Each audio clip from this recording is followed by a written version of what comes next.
There we go. Hello, Good night. Good night. hello, hello, hello.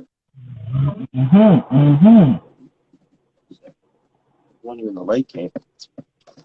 Blinded by the lights. All right. Well, welcome everybody. I could see the ring there. Can you hear me good? Yep, I can hear you. Good. Good night, everyone. Welcome Yeah. to episode 7 Intrinsic of the podcast. Intrinsic podcast. Let me pin it. Episode 7. Tonight's episode is going to be on our good old friend and good old known concept to life, balance. Finding a balance within yourself, understanding what balance is, trying to our own contemplations of what we think being balanced means.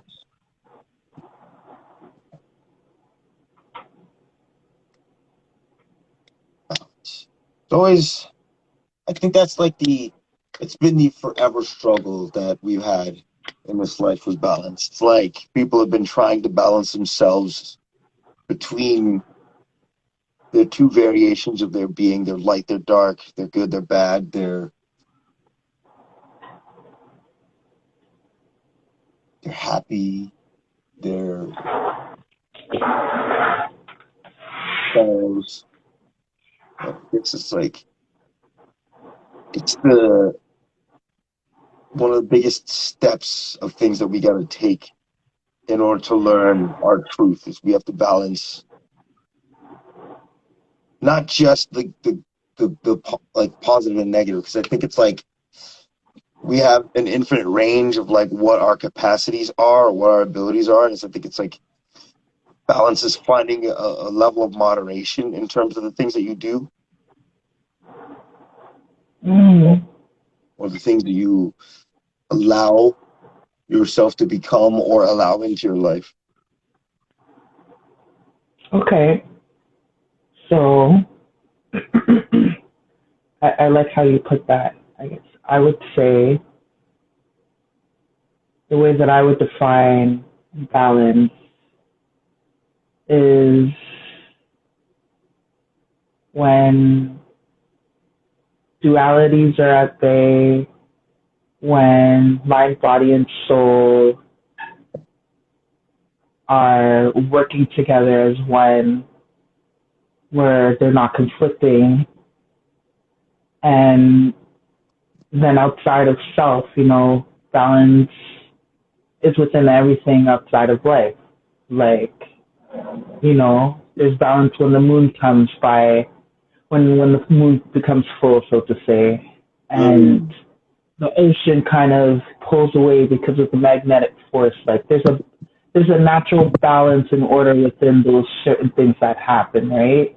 yeah. Um, Or it's like you like for ever finding a example, grown for it, grown to the balance of the moon. yeah, like even for example, like even a volcano erupting, I feel like Hmm. there's Yeah. it's almost like there was a need for balance why the eruption happened in the first place. This is Mm. like There's a buildup of this is pressure when somewhere.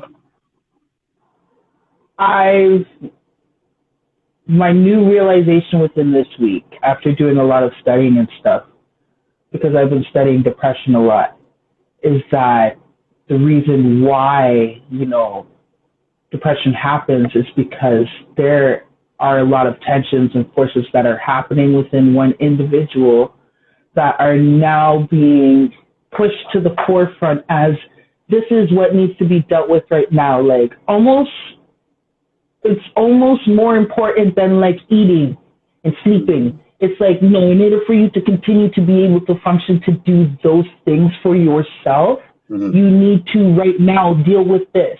It's so much in your face Mm. Yes. that you need to deal with it. That's like a volcano erupting. It's like whatever pressurized situation was happening underground, why that eruption happened is It's hitting why that why wall we're as well. hearing that. It's hitting that There's, wall there's where that you have to you have to go past that wall in order to create growth. in order to create growth. Yes. So what do we call that wall? Do we call that wall the need for balance? Hmm.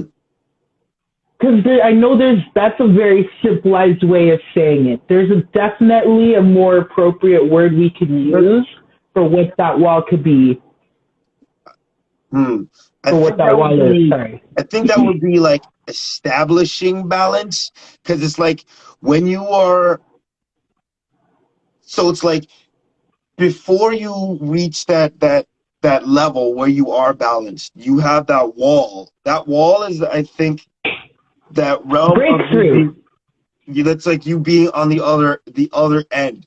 Like, so that's when you become fully balanced, or when you make a balance out of a thing. That's when you achieve growth. But it's like up until that point, the wall, I think, is like that in between, where it's like, say it's like you got yin and yang. I think yang is the black side. So it's like, say yin's the positive side, yang's the negative. So it's like you're going through the portion of your yang, but you're not at the end to finish it off to make that final balancing point. So I think the wall is like when you're in The it. breakthrough point. Exactly, the breakthrough point. Yeah, exactly. You have to break through in order to actually create that balance to go past it. But I think it's still like, if you're looking at it, it's still under. So I'd say it's like if you looked at yin and yang as like a one. If it's full, it's a one, or technically a 1.1, because it's always supposed to be growth. So it would be more when you fully balanced it. But like anything under Mm-hmm. that would be 0.9. So it's like Okay. it would be somewhere at that like point, like before 0.9 phase. And like when it's 0.9, you either make it, or you got to go back again. It's kind of like that same thing I was saying with Mm. that scale of like evolutionary growth. It's like from fourth to fifth. It's like from fourth is like I use the term, I guess, destruction, but it's not so much to say destruction, it's more separation. And then the fifth level is manipulation, which is like you can control the things that you separate. But it's like if you don't learn to control things when you're separating, you create that balance, then you'll fall right back to either the beginning of four, or you're going to go right back to three, maybe even less than that type of thing. Mm-hmm. Okay. So so it's like a matter of the amount of momentum that's built Yes. Yep. during the approach of that breakthrough. Yes. You have to keep The maintaining power. momentum. Yeah. That makes so much sense. So like if you're giving a half-assed, amount of energy, that's literally what you're gonna get You're in gonna the get that. result. Yeah. You have Yeah. to. Yeah. Yeah. Like, and like the trick is like knowing your truth, but at the same time, finding a balance also comes through with like knowing when you are doing the right thing. Because I think of another problem that a lot of people have is that a lot of people feel that they're not doing enough, even though they're doing everything that they're supposed to. But then it becomes counterproductive, because they feel that they're not doing enough, which now turns into self-abuse, because it can become detrimental, because like you overwork yourself because of specific reasons, or this or that, and it actually creates issues in your life. You start getting sick, or this or that, or, da, da, da, da, or get Yeah. depressed. There's like a series of things can happen because you put yourself out of balance for trying to counteract the opposite, right? So it's like like finding a balance is like learning to humble yourself, trying like finding it from within to really know. Oh, like knowing when it's that time to initiate balancing too. Like I guess Yeah, that's what in this case humbling would be, right? yeah, Being humble within yourself is knowing, okay, you know what? I do need to balance this. Something is off.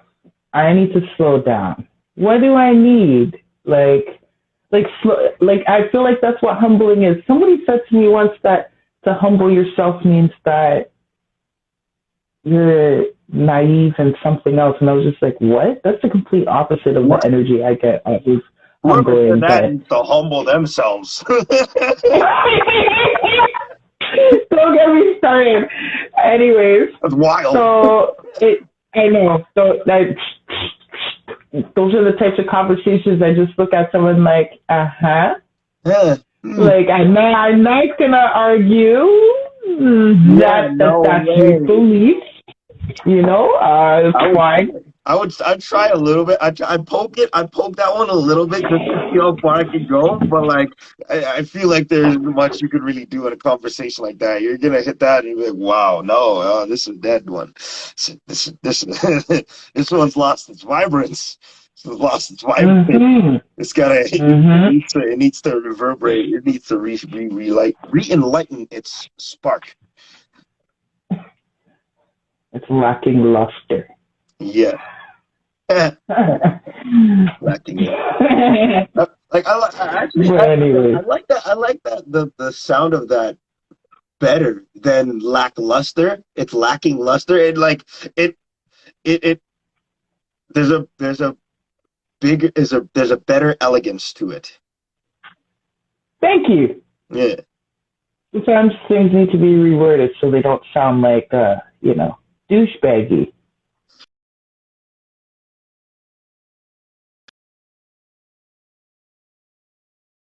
It's such a it sounds like an insult. Well, technically, if used correctly, yeah, because it'd be like, hey man, you negatized the situation. Everything was going nice until you negatized it. Why are you gonna be such a negatizer? Technically, Negatized. I think that's like How do you get mad at that? that's a pretty. I think that's a good one. Negatize.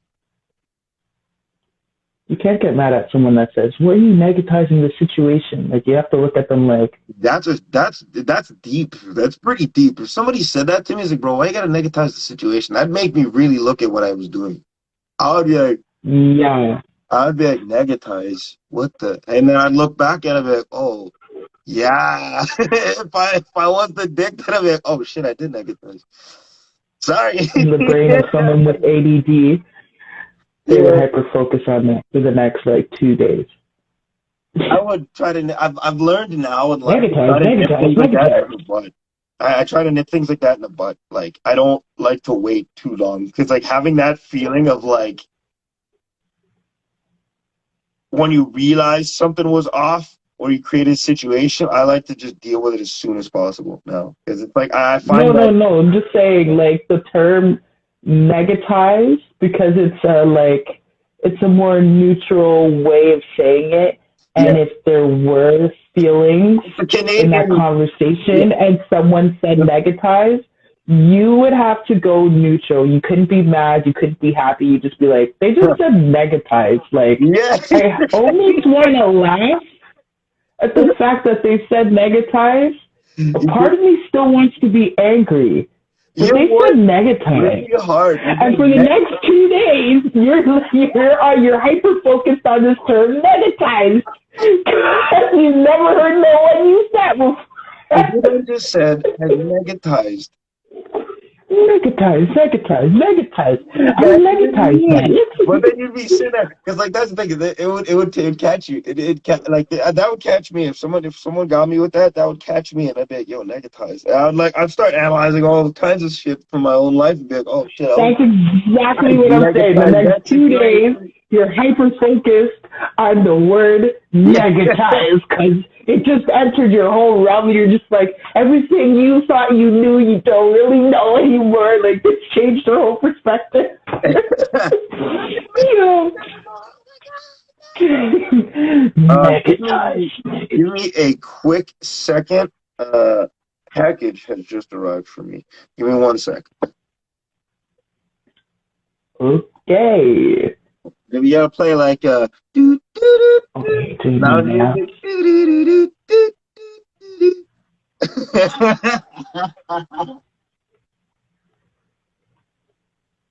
Good enough. Getting ready for the next day. Getting ready for tomorrow. Tomorrow's Thursday. How's y'all March break doing? Hi, Meg. How you doing? Thanks for coming. And we're back. Dave's going to pick up a package. Package delivery? Package delivery for this guy.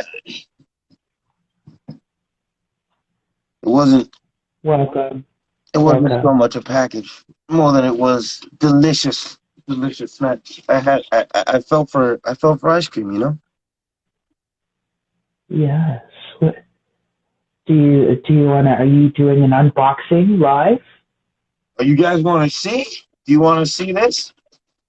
I want to see what you got in the box. What you got in the box? I'm good. Thank you for asking. Corporate sponsoring. Score Blizzard with brownies. Dairy Queen, sponsor me. Dairy Queen, sponsor me. They can't hear you, Dave. See this face? Look at this. Dairy Queen. Ice cream. Oh my goodness. Are we thirsty or are we thirsty for Dairy Queen? It was I want some of that Dairy Queen booty. I haven't had ice cream in like months. Months? Yeah. Why is that? I don't know. I just nowhere. Well, winter time. That's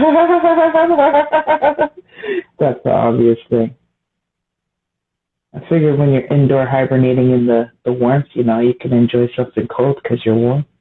Oh yeah, and like I live in the middle of nowhere too, so it's not so easy to acquire things without a vehicle. I'm not taking a bus to a Dairy Queen. Not in the winter time. No, that's not happening. No. Completely F that. We're not doing that. Yeah, because there's a lot of like open fields and stuff where you live, right? Yeah. There's just a lot of like area where it's just like nothingness land. Nothingness, just nature. Well, there are some parts where it's kind of like that. Like it seems like kind of like farmland areas, but not too bad. But it is a wonderful area that's helped me achieve a balance in my life. I guess because, like, I don't know, living in the city was creating an imbalance for me, too, I had to say. It's like the hustle, bustle, and all the crazy energy. Nice. Same time food came. Yeah, I know what you mean. I immediately picked up on that energy the moment things started turning and they were trying to lock down stuff, and like, I just knew I needed to get away from the downtown. And the thing was, right when it was starting, I was in the downtown core, but I was already in the process of looking for a place. So when it happened, it was just like the universe was like, hey, hurry up, things are about to get fucking weird out here, like you better get going. So the place that I found wasn't like the best spot, but it was a home for us to be, one, away from the downtown core, and two, a private space. They had like a whole backyard area where they could play. I had a pool back there. They had a park. They could ride their bikes, their scooters. They could kickball back there. Next door neighbor had a trampoline and everything. Big old adult trampoline. Okay, my girls were living the life. Was that what? That's fire. That sounds crazy. Parks right all around us. There's the beaches right down the street because we're on Danforth, so we're close to the south side. Close enough, anyway. It's close enough. I don't need to be right there by the beach because the beach got different type of. It was my last place. That place sounds like fire. I'm more north now. Okay. Yeah, that place was. Other than like, the location was great. It was just the unit and the landlord. One of those ones. I know those ones. Yeah. So, not going to get to details about it. I'm in a better spot now. Everything's nice, Yeah, brand new. exactly. Everything's like fresh, pristine. I'm just like, I didn't have to paint nothing. I didn't have to fix nothing. Everything's blessed over here. But yeah, balance before I do, we're like going off into like tangents of different conversations. But yeah, that even with stuff like that, like I found that there was things that were going like this on the scale of my life at the time when everything started locking down and stuff. And I went into overdrive of like, I don't like this. Like, I need to feel this. Because I was already in that phase. Like, yo, it happened at the perfect time. I'm not going to lie to you. Because I had already been like meditating for planning on doing something to move. I had plans, but I wasn't foreseeing it like that. I was just in the process of manifesting the home that I needed at the time, right? Because I needed space for what I was doing, for the projects that I was working on at the time. So essentially, I did get the space, not as much space as I still need, but enough for me to still work with what I needed, with the privacy that I needed for me and my children. So, but it was just like the way everything fell into place, and then the neighbors were really kind. I didn't really have any problems with that. Everything was close by, grocery store, everything's close by. So like everything kind of just balanced itself out, going from one scenario to another. So balance is a force, I feel like karma. A karmic energy type of thing. Yeah. Well, like it's one of those inevitable energies, right? Like it's a continuous energy, doesn't stop moving. It's always it's always propelling forward or moving in some type of motion or some sort. When some type of energy moves around, this is like the magnetic force of things happening, right? And I feel like balance itself would be, I guess, top tier of all of the other forces. I feel like karma would definitely come after. Yeah, balance. Or I guess karma is like an imbalance was created, so something needs to be done to reciprocate that balance for growth. Like I think karma is like, I guess that karma works for balance. Karma works. Yeah, karma works for balance. Karma, it's like it is the force, or exactly. It is a force that is utilized to create a balance of a situation, depending on what level of energy is for which direction.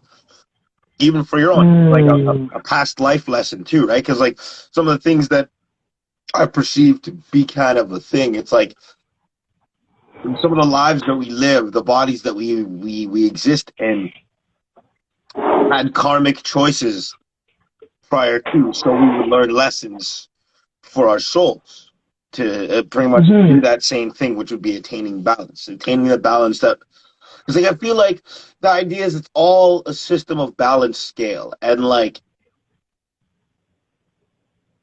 it's all that same process of like plus minus plus minus plus minus plus minus. So, but like it keeps doing that so that you make a growth. But the idea is that it's gonna stop being waved out and slowly get closer to the center, so that like you reach. I think the idea is that like eventually our souls will stop reincarnating because we start becoming one with the binding force of life, which is that. Because remember, it's like the intrinsic, extrinsic, and then the binding force. That binding force is like, that is the balance.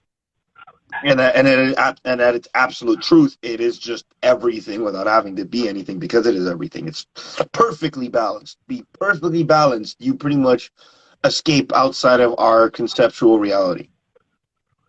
But the idea is that we're all working to achieve that realm of balance. But because of the type of beings we are, we have to be how we are to see both sides in such an extreme-esque type of way in order to keep perpetuating growth. Because, like, the moment we don't need to grow is the moment we lose our purpose.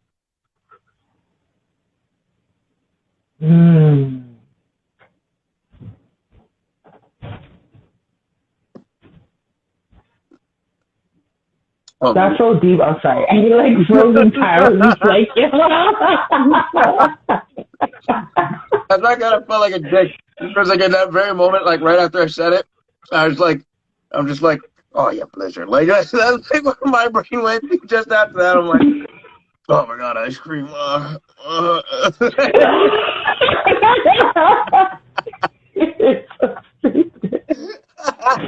my god. But it's good. One serving. Oh, I'd eat these. I'd eat 4 of these a month, once a week. Oh my gosh. I'd eat these once a week. I'd eat these on every podcast if they would sponsor me. That's too much. I would straight up eat one every. Oh, you would? Well, for sure, I'd eat one every episode. If they sponsored me, for sure. I just gotta do, like, that's a win-win to me. It's like, because I don't, like, the last time I ate ice cream was like a month ago. So it's like, if I ate it, it'd be like I'd eat ice cream 4 times a month, maybe a 5th if I happen to want to have ice cream on my own some next random time. But this would be like, I get paid to have ice cream for 4 days a month. Let's go. I'm in.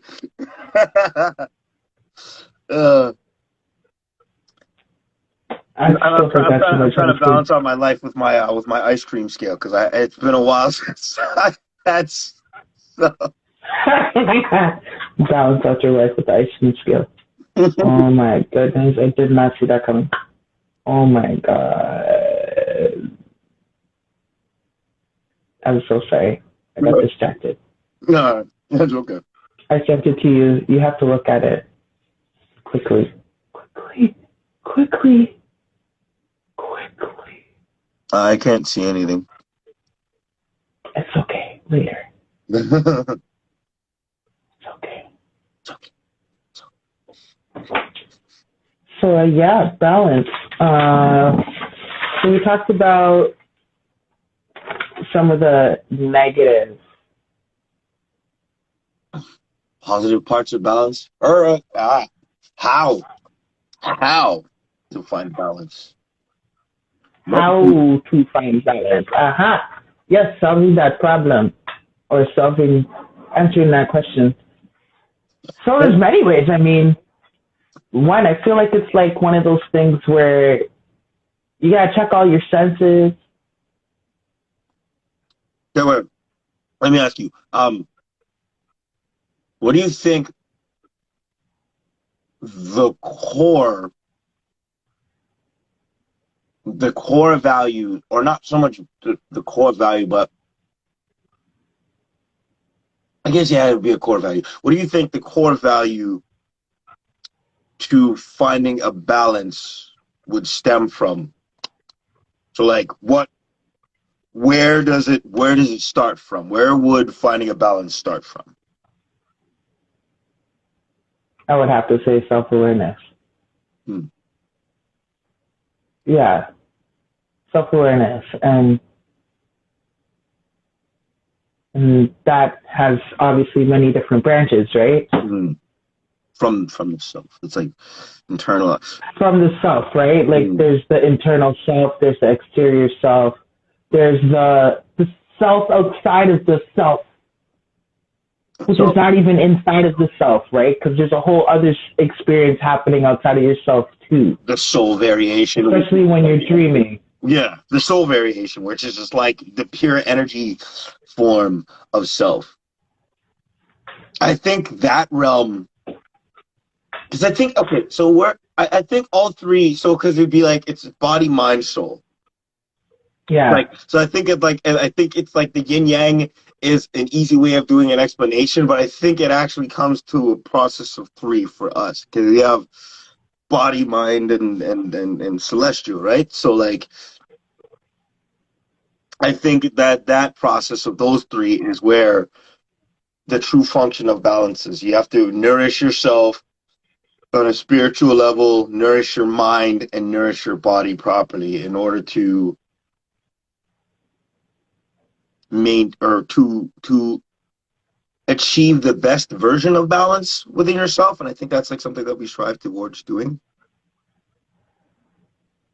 Like, obviously not going to say for people, Yes. you spend So our whole, like a comfortable form of that, yeah, like something that you're familiar with, something you can relate with, something that you know, like that's where you're at your optimal level on all angles of your life within the present moment of you being, right? Mm-hmm. Like your mind has been fed, protected, loved, stimulated, you know, all those good things that your mind needs. The body needs all these different things too. It needs good food, it needs sleep, it needs water, it needs to be clean, you know, it needs to exercise. All of those things are within balance. So it's not like it's easy because we get distracted a lot. But I feel like these distractions take us away from actually obtaining that, like that type of balance. Most of us don't even really know, are not very familiar with, only because of the fact that it takes practice. It takes doing it every single day. It takes doing it regularly. You know, creating a routine around it. So mind, body, we said mind, body, soul. Now, your soul. I think that might be the trick, though. The soul, like, I think that's the thing that people have a hard time actually balancing out. And I think to get that, the trifecta, the Trinity balance. Exactly. And I think it's like if people spend time trying to find their souls, meditating, meditating, I guess through even journaling. Yeah, like journaling, meditating, like doing things to find your inner self will help you establish your true self. And by doing that, then you can figure out how to balance your mind and how to balance your body in coordinates with your soul to actually create that perfect balance of yourselves or of your being. I feel like that's like the like one of the ultimate tests for us as beings is how do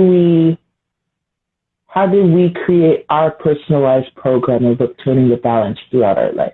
And then when you develop that program for yourself, how did you teach others? Because it's not just for you, it's for others as well too, right? To a degree, because I think it's like we all have our own.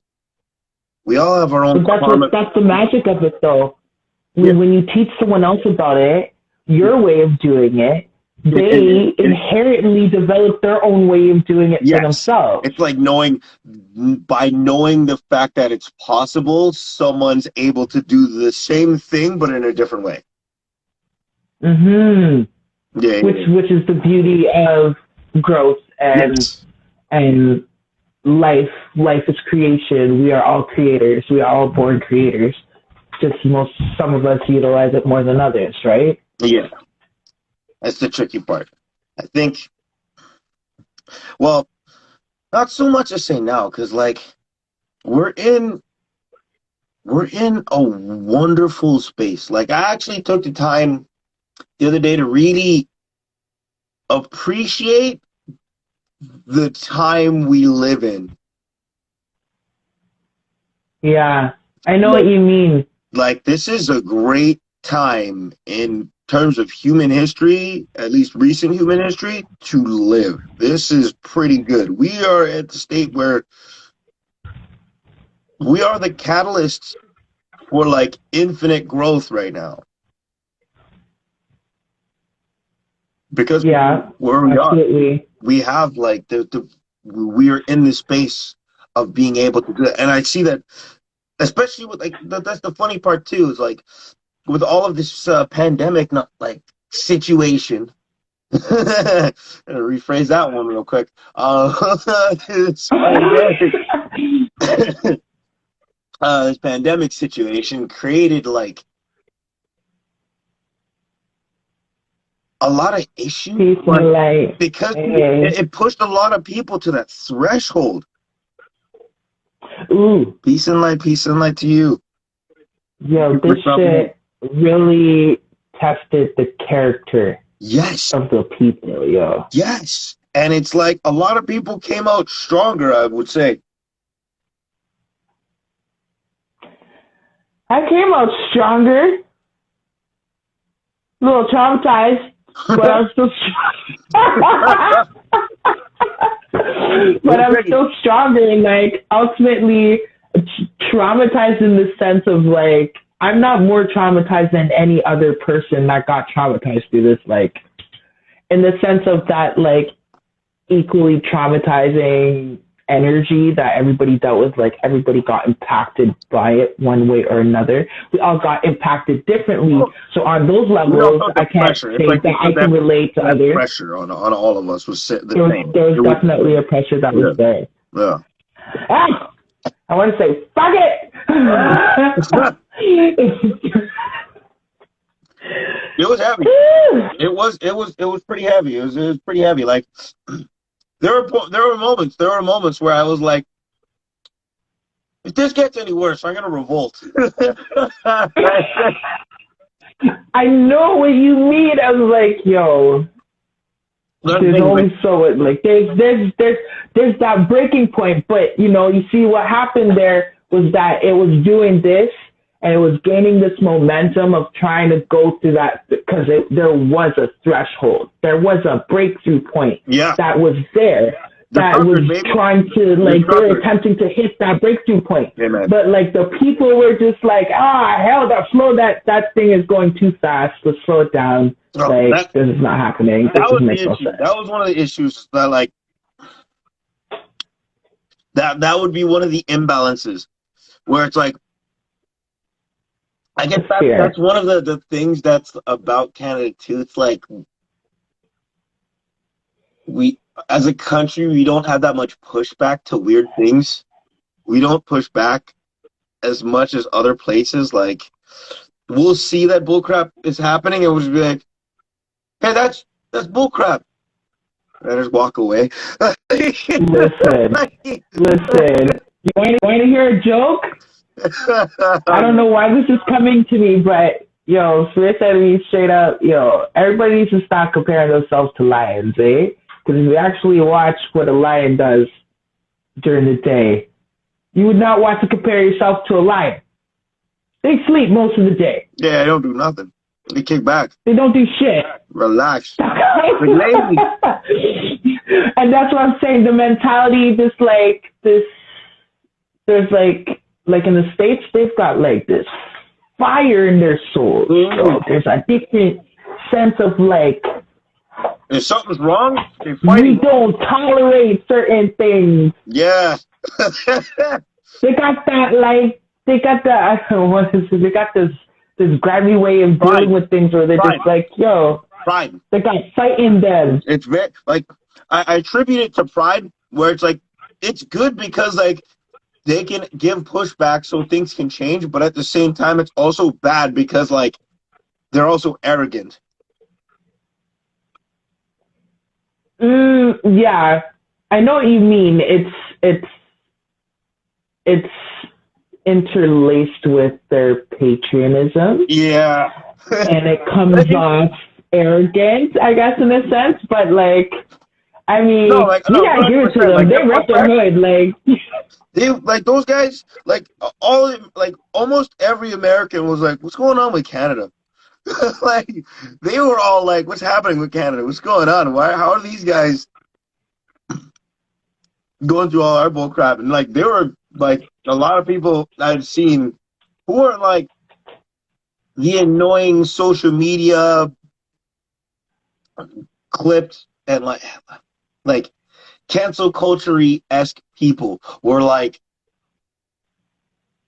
those truckers are racist and da da da da. Like they were on the other side, but like everyone else, or at least like the more moderately viewed people, like people like who I can see don't have an agenda, who I'm listening to or this or that. I don't see that they have an agenda. They'll talk about both things and they'll crack jokes in the in between. So it's like I give like I can look at that as like an unbiased opinion because like they talk about everything and then they make jokes about everything. So it's perfect for me because it's like if you can't take a joke, that's like first off that you're like you got some crazy opinions. If I can't crack a joke at you, if you can't make a joke about yourself, that's the number one. I guess that's there first, being able to laugh at yourself, and that's that brought that's a serious form of establishing balance, though. Because you accept your dark side, you accept your faults in order to grow. So you can crack a joke about yourself. You can crack a joke about something about your own looks.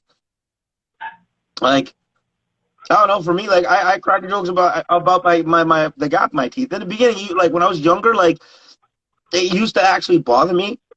And then like I learned to crack jokes with it, and I'd just be like, "Yo, guys, you ever seen anything like this?" And I go grab a water bottle, and I just spray the water right through the middle, like it was hilarious to me. It was super funny to me, and like it was the way of like changing this situation. Like I never felt bad about it, and I grew comfortable with myself. And it's like it was an enjoyable and redeemable moment, and I made people laugh, and like I enjoyed it. I laughed at myself, and it was like I felt the peace, and I think that that's like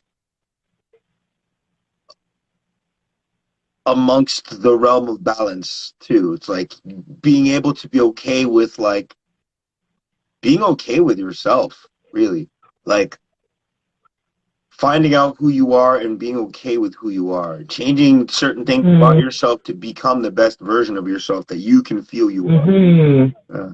But not masking that you're not dealing with actually getting comfortable and used to yourself.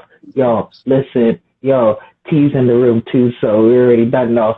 We're talking about that. Listen, I'm not going to put out there like that. Well, you know what I really want to say? What I really want to say is that there is a huge society of people that are in denial of the fact that there's like somewhat of an identity crisis happening.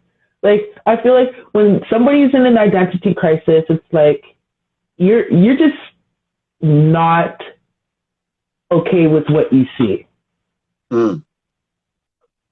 And the thing is that you're so blinded by this that you don't realize that really the problem is here inside. This is where you got to work first, but you're so focused on this. I don't know what that is. What is that? That like it's like people not realizing that like energy is more extreme resistant force. Energy. This is someone that's insisting to be resistant, and is like insisting on being almost immune to their way of accepting that resistance. And then it's almost like they're like, okay, well, now that I'm here and this is all I know and this is what's comfortable, because I know there's work to be done, but I don't really know how to deal with it. But to be honest, the work that is to be done is that what we were talking about earlier is what depression really is, right? Yeah. You have to get to that point. Depression is simply a human dealing with all factors, with all like the Trinity, their own life, your mind, your body, and the soul. They're all there. They're all present, and you can't do anything. And like you cannot fucking move forward unless you deal with this like ASAP Rocky. Like for example, if you stole from your mom's purse and she went looking for it and she's like, oh my God, I can't find this money and I need to pay for this thing now. But you've already said you didn't do it. And you're sitting there like, I'm just putting this out there as an example. I'm not saying that's the type of child you will or anything like that. But like as an example, you know, you're sitting there and like your mom's like, oh my God, I can't find this. This is crazy. And you're sitting there like, yeah, no, you're reminding I'm scared to get in trouble. You're scared to get in trouble, but like at some point in time, you know that the only way to deal with this is by admitting what the fuck you did. That you were wrong. Method of being able to get through it. That's the tricky part. To get through it. That's like that's the karmic lesson in itself for people to go through. Most people usually ain't saying shit. You're getting caught and you're getting beat because you got caught stealing, or you never get caught and then you hold that within yourself until you learn. And I think the method of learning would be like, you see what that felt like and understand that, like, because that having a balance too is being able to forgive yourself in situations like those too. Because like some people hold things like that to themselves, and then like that becomes a thing, and then like it actually becomes like, oh my god, I stole that time, and it like creates the opposite end, the reverse. So it's like, because they stole that one time, now they're like, life is like this, and like they can't forgive themselves because yes, they did the bad, but they learned so that they don't do it again. And that's kind of the process of like the balance of existence. Like that's why we exist, is to like to kind of fuck up sometimes, because it's the free will that we have. If we didn't, we wouldn't even be able to do duality. You wouldn't be able to grow balance or do any of those things. You wouldn't see what the hell. Like there would be no, like, the boundaries have to be pushed. Obviously, there are realms where it oh my god, it can be pushed too far, but they have to be pushed to at least a degree so you can grow. Like you hit like that, you can find that balance wall where it's like, okay, I can do this, and then it's like, okay, I can get to this point here, look at things, and then like try to get a little bit more from the next time. So it's like you kind of grow more to try and keep growing over, achieving new steps. Like, what would be a good analogy or metaphor? It's like, say like a skateboarder trying to learn a new trick. They're gonna like keep practicing it, and like you're gonna keep busting their ass, break their arms, whatever. But it's like the process of like, you have to push that boundary. At some point you'll succeed. When you succeed, you can do that trick 1,000 times, but getting up to there, you gotta push the boundaries in order to succeed. And then it's just like, it's neither good nor bad as long as you learn, as long as you're learning, right? So it's like, if this person's trying to do that trick, but they're not trying to gain anything while they're trying this trick. So it's like they just keep doing this move. So they're being resistant to the fact that this is a growth process. Yes, exactly. So I guess that's when you get things like where inner dialogue comes into play, right? That would be like your protection mechanism against you being resistant to the fact that you're in a phase of growth, right? Which is pretty much all the damn time. You're always in a phase of growth. We're always growing. Yeah. So I was gonna go somewhere with that. Oh, I lost it. Oh, where did it go?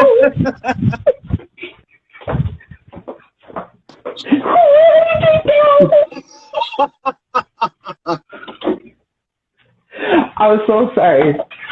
No. Go ahead, Dave. It'll come back. Let's see if I can pull it back.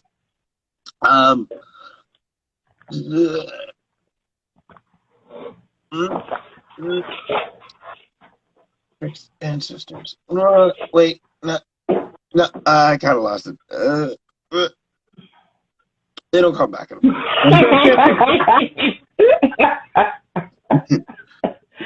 both had brain foods. We're going on a tangent. No, it was relevant. That was relevant. But okay, well, we can go back. I guess it's like, you have to be able to push the boundaries, essentially, is where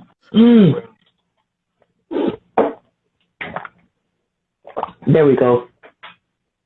The threshold, being able to have that breakthrough moment through. So and how, you know, the need to be in that state of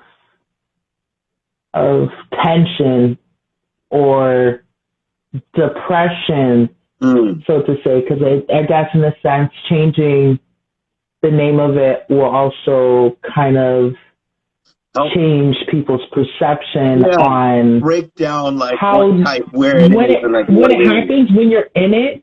But essentially, what I want, my goal is to teach people to be able to not just be in control of your mind. Essentially, you want to be in control. If you have moments like that, because sometimes you're just in the movement of your day and you're not focusing on what's going on, and then all of a sudden, and that stuff also balance forcing its way into your life again, right? Balance comes into your life again when you're doing that like robotic way of doing things. It's like, yo, you actually need to stop for a second. And you need to look at the clouds for a moment. And you need to take off your shoes and go and stick your feet in the grass. Or you need to go and visit the park or go visit your friend's animal. That dog really likes you, you know, you guys have a connection kind of thing. Like grounding back to earth. So like I think balance. That's imbalance from your soul. And it's like your soul's like, hang on, it's like you gotta give me some soul food from like nature and some other things, because even though you maybe not we're looking at these things directly, certain things are affecting you and it can kind of catch you. Like I understand that the concept where it's just like you're having like a whatever, your day is just normal. It's a normal day and all of a sudden you just feel like shit and you're like, oh my God. So it's like you need those whenever those moments happen. It's like that's your threshold of like, hey, here's some stuff. Go find some nature. I think that might even be your soul looking for an extra threshold of like, I need a little bit more juice today. Sometimes it just happens. Well, think about that concept. You're talking about it earlier, the concept of yin and yang, right? Light and darkness. Now, if you are walking around in your light self, you're all, you know, you're all too goody two shoes, just like, you know, you've never smoked a day in your life. You've never drank a day in your life. Meanwhile, you know you did. You know you have, but you're like carrying on a certain way. Yo, shadow self, it's like the scale of that light energy starts to come up there, and shadow self starts to creep its way in, and it's just like, there's too much of that. And sometimes if you're not conscious of the fact that that energy is creeping in to balance you out, you got an imbalance on the other side too. So it's literally like life is doing this with us all the time. If you're not drinking enough water, you know, your light energy starts to weaken and the dark energy starts to take over because you need those things. Not enough sunlight. Like there are certain things. Yeah. That's a big one. Vitamin D pills. That's a big one. Vitamin D pills are pretty fire. I never really I heard about them and I'd heard about it for so long and so many years. People are like, you should, like my mom used to always be like, oh yeah, take vitamin D. Da, da, da. And I was like, yeah, mom. Don't be such a dweeb. And then like I'm like, yo, vitamin D, fam. It's great. In the morning time, it's like I don't know, it just makes you feel happy. That's what I love sitting out in the sun collecting my vitamin D.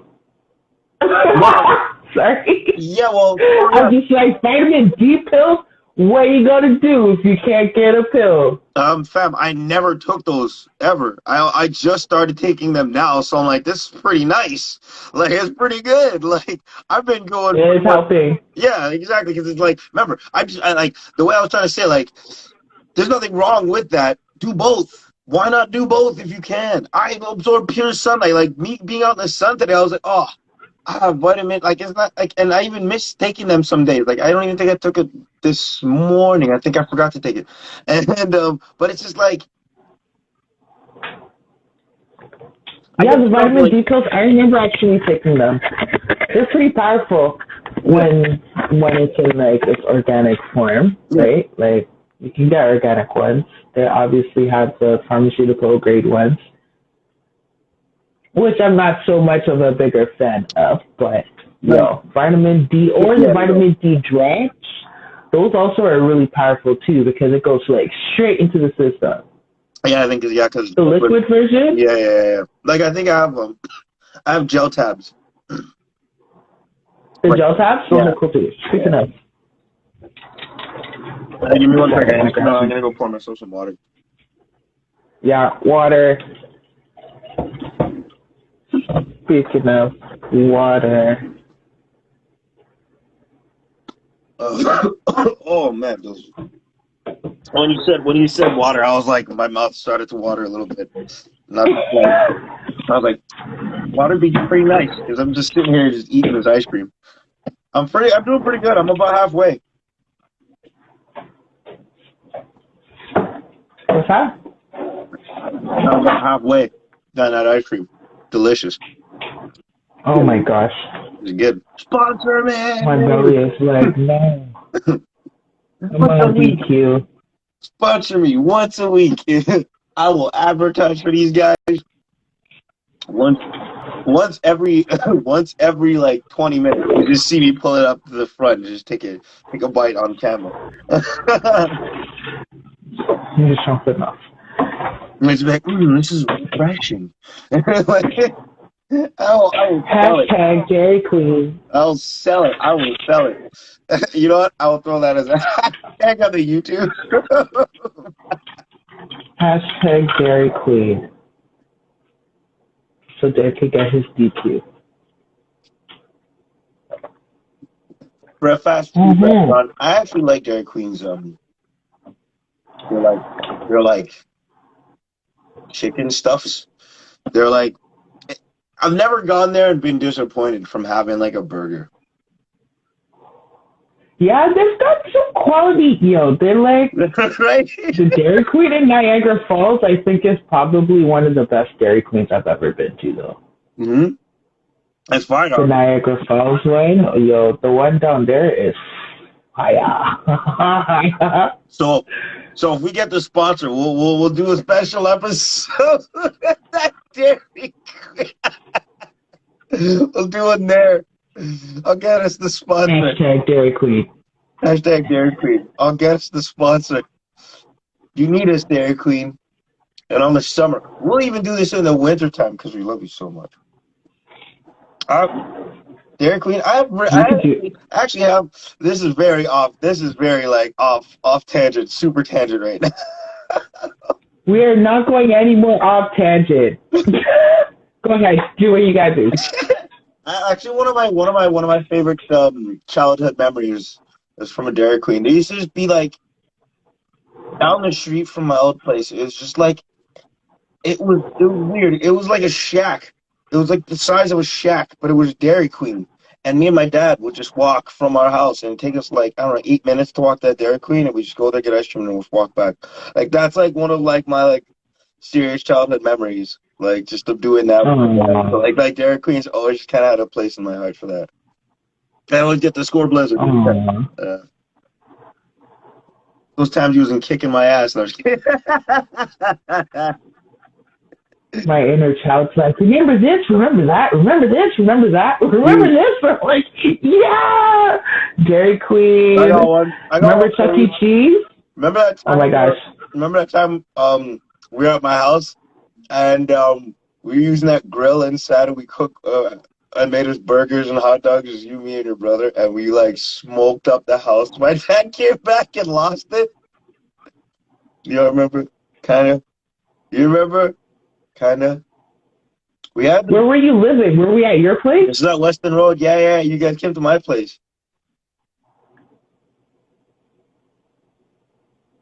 I don't know. I don't remember. And then I think we went after that. We took the bus and went to that arcade by you. And then I think that was me, you, and Neil. Yeah.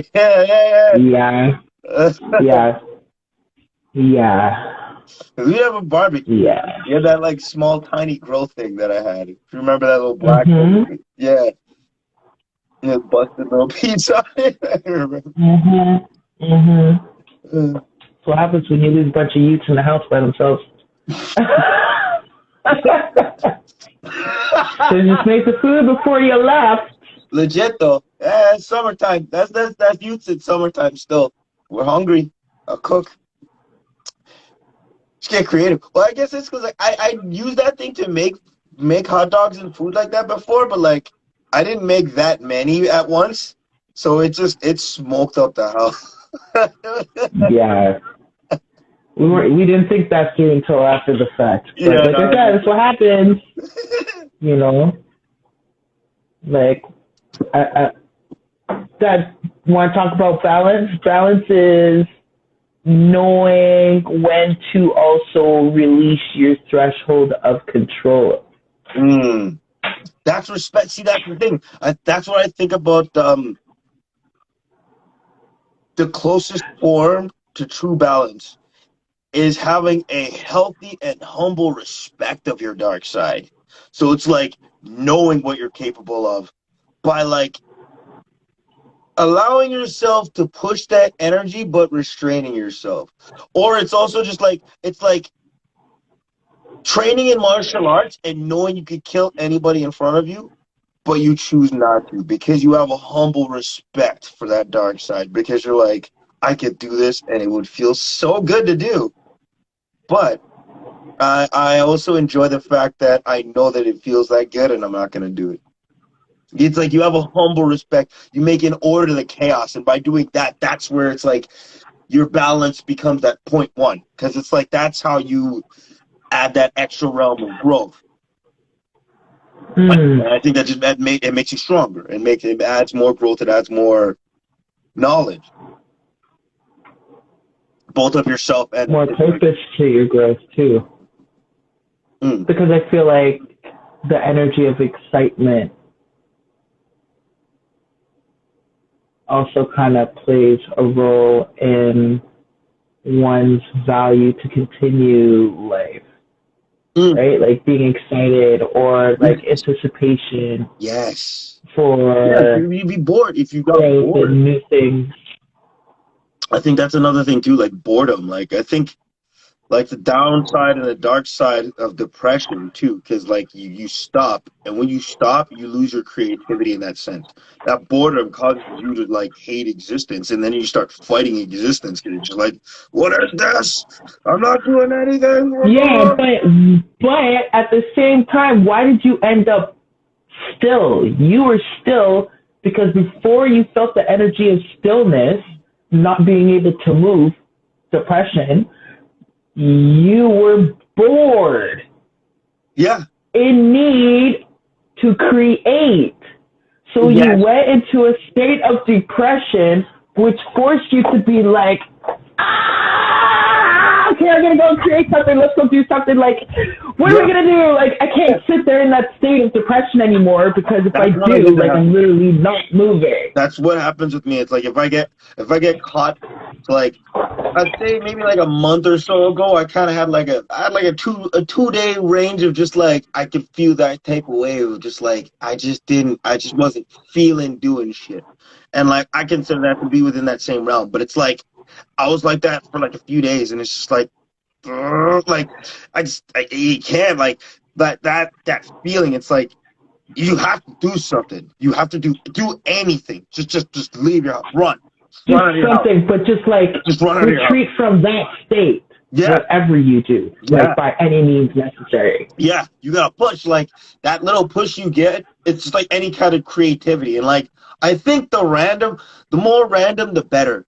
Especially like I would say with people in like a heavy depressed state, like you just keep doing random shit constantly around them. Like if you're like a friend, like that thing is like if your friend is depressed, like you could just keep messing with them in like tripped out ways where it's just like you just pull up one day and you just like you learn how, like you could use your own creativity. You pull up and you learn how to make like balloons. You throw it, you pull up and like here's some balloons and just randomly and then leave. Like you're like just to mess with them, like things like that. But like it would pique their curiosity and kind of spark a fire again. And it's like, well, yeah, you just came in with a burst of energy that was just like you just. You know that movie, The Trolls? Yes, but I never watched it. Yeah, but the way that they drop magic and they want to make everybody happy, like how Poppy wanted to she wanted to make parties and everything for people, and people are just like, oh my god, you're a little too much, but it's just actually she's not. You know, she's not too much. You need some of what she's got.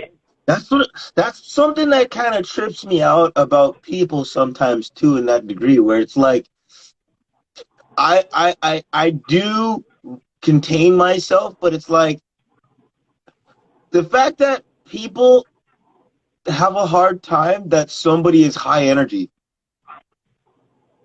That's something like that I find confusing because like if I see someone who's high energy and like they got good energy, I like that shit. And that boosts me up. But it's like I've heard it before, and I've seen people in situations where it's just like they're like, man, your energy, it's too much. It's too much. It's like, bro, then don't be around me, man. Like you can close yourself off. Why do I gotta stop myself from being because you don't know how to be?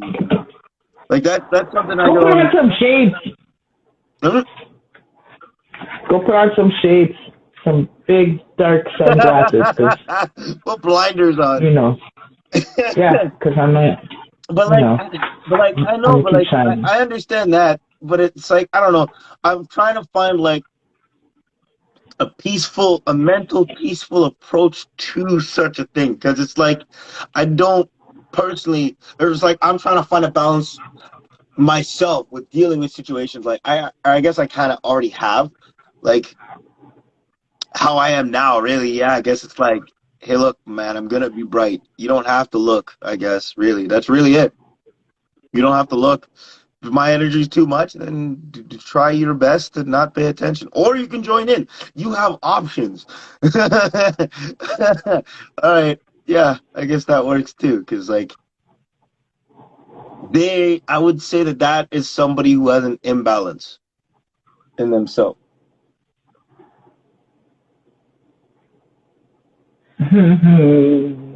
We're not going to do this Sorry. again, are we, Miss Bunny Rabbit?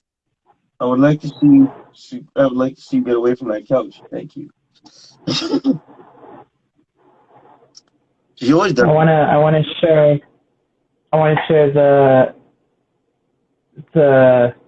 statement that I came up with earlier Oh, that yeah. still relates to this. Um, Expansion is the creation of pathways. Hmm. Expansion is the creation. So, As we of expand pathways. ourselves, we create different pathways of growth. And endlessly, you have more paths. Yeah, I guess that's the counteractive. That's the counteractive to a depressed state is expansion. Because like if you remain in a depressed state, your pathways start to close down, and you're no longer expanding. You're actually starting to. Not necessarily, because you're still like the only way Well, I'd say like when that you're you're in gonna that like state, you're it not closes depleting, down right? some, Like but you're then forced, but that's because you're gonna be forced into expansion. There's no other that's the whole thing. place That's the but whole thing. up from that state, right? I think it might Once even work. you're there in that state, Yeah. you're pushed in between all of what it is that you need to deal with. So I also just wrote down that depression is a session between the mind, body, and the soul needing to come to an agreement in regards to one's existence. Ah, yes, yes. Right? Like you need to come in agreement. Like that's what I mean by you literally cannot move forward unless you come up with a solution for this problem now. Like whatever the problem may be. Obviously, it could be on different. Like there's so many different calibers of problems that people go through.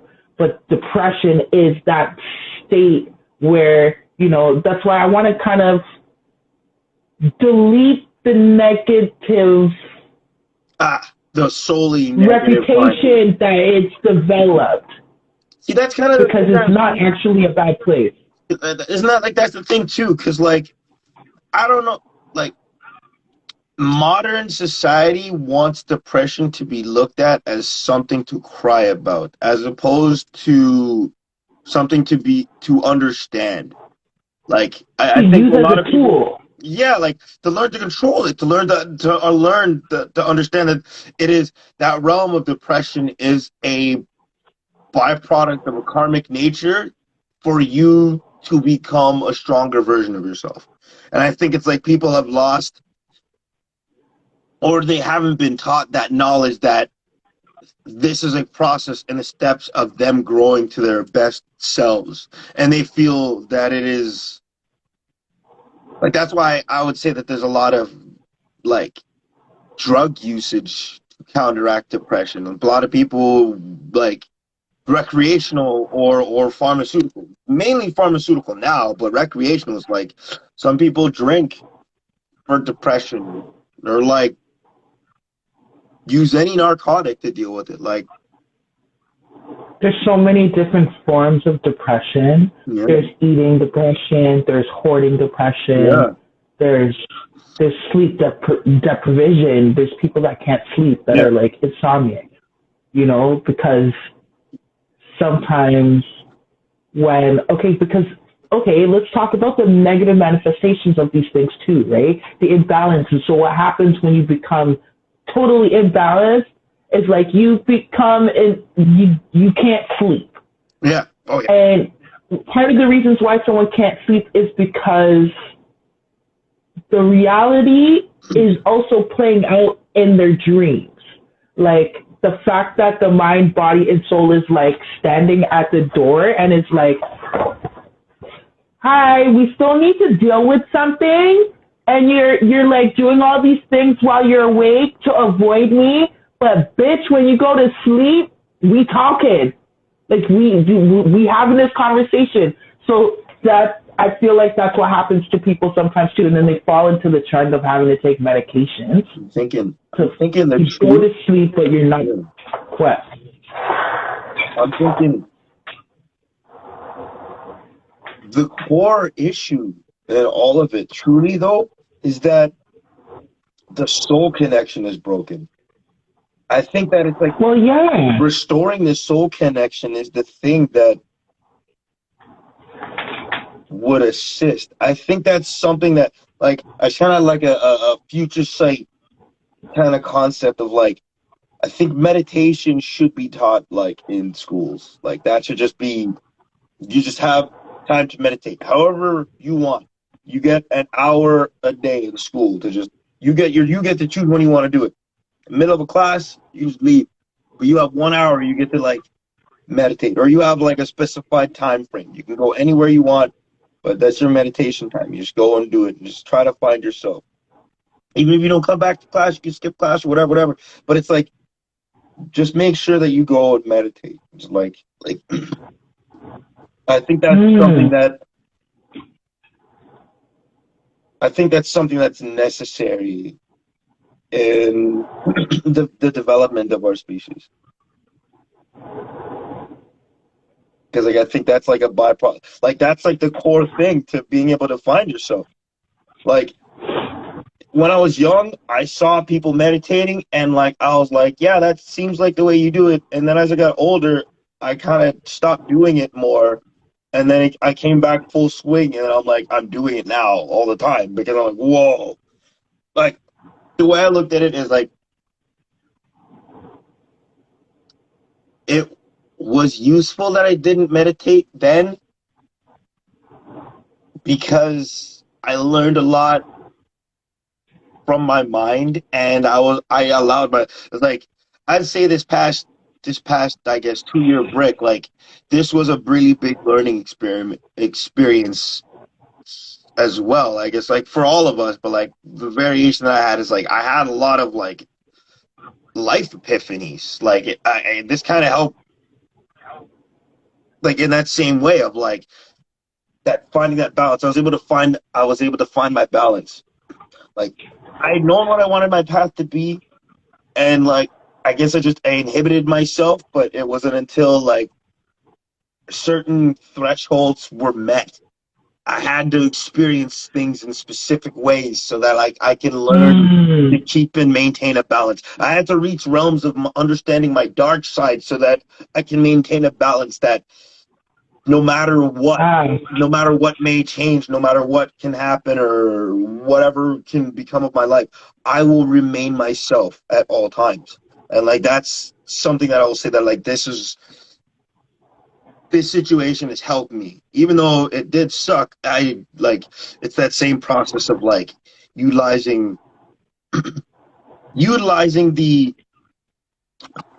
the realm of darkness as it was in order to grow. And that's why I can say it's like I have a profound respect for it. And that's like, as you were saying before, like about how you feel that we've mischaracterized depression, or I think it's like we should rephrase or restructure the meaning to not include or include certain things, or change its meaning a little bit, tweak it. Well, all I'm saying is for us to broaden our perspective on how we interpret it. Like Yes, yes, exactly. is it is technicolored.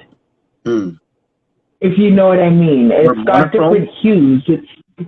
But generally the one thing that relates all of these different technicolors and variables that are associated with it is that balance is needed. Yes.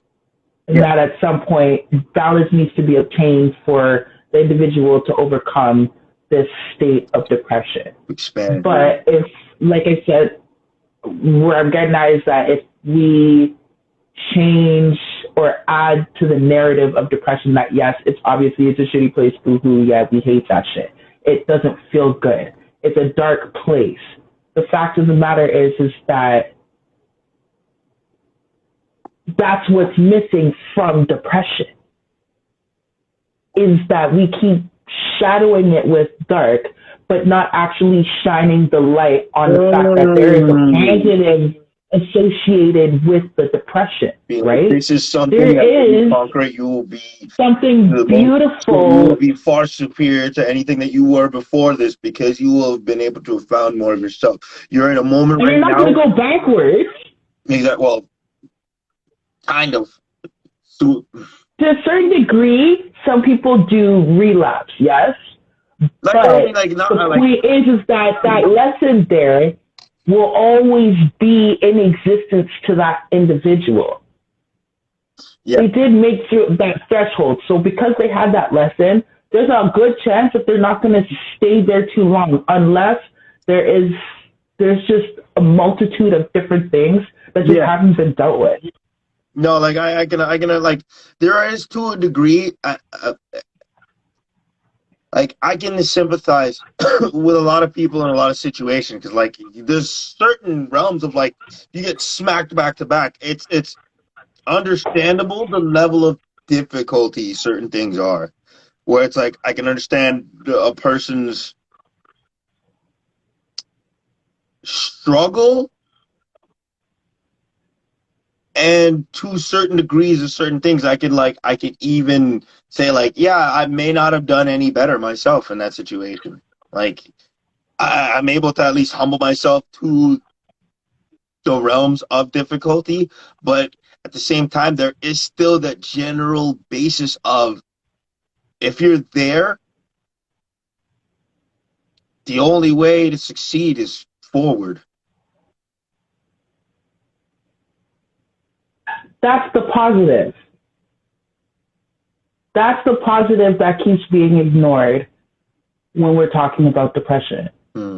Is that even though you're in that dark place, now that you're there, now that you've felt it, you've experienced it, it's been a part of you for however long it's been there.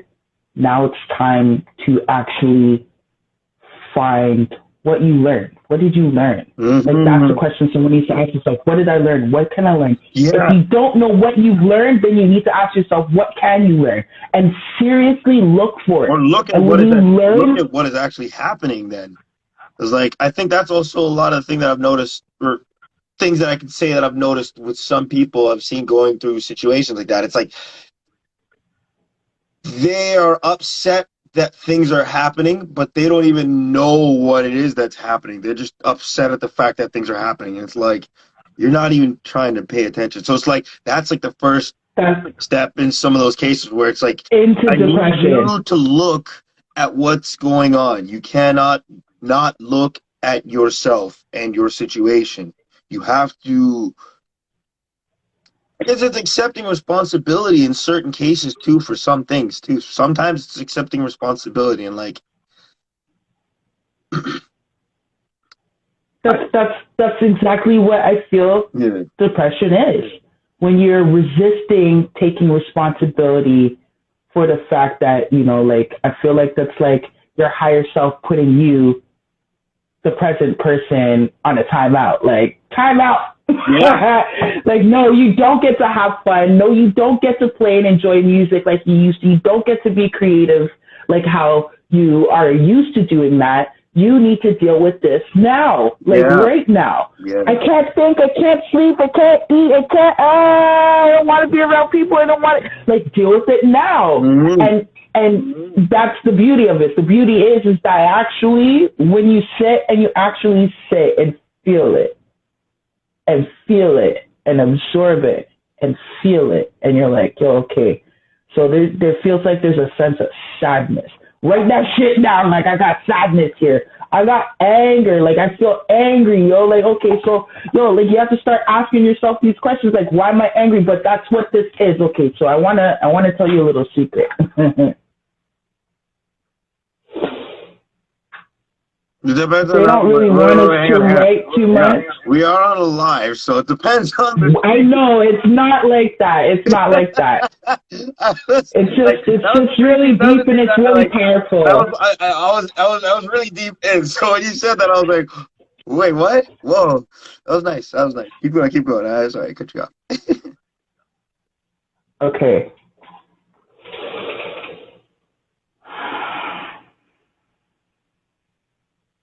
Writing things down is one of the ultimate ways for us to engage our subconscious, right? When we write things down, we're releasing, like, it's almost magic. Yeah. It's magical for us to write things down on paper. Yeah. Like, they don't really want us doing that.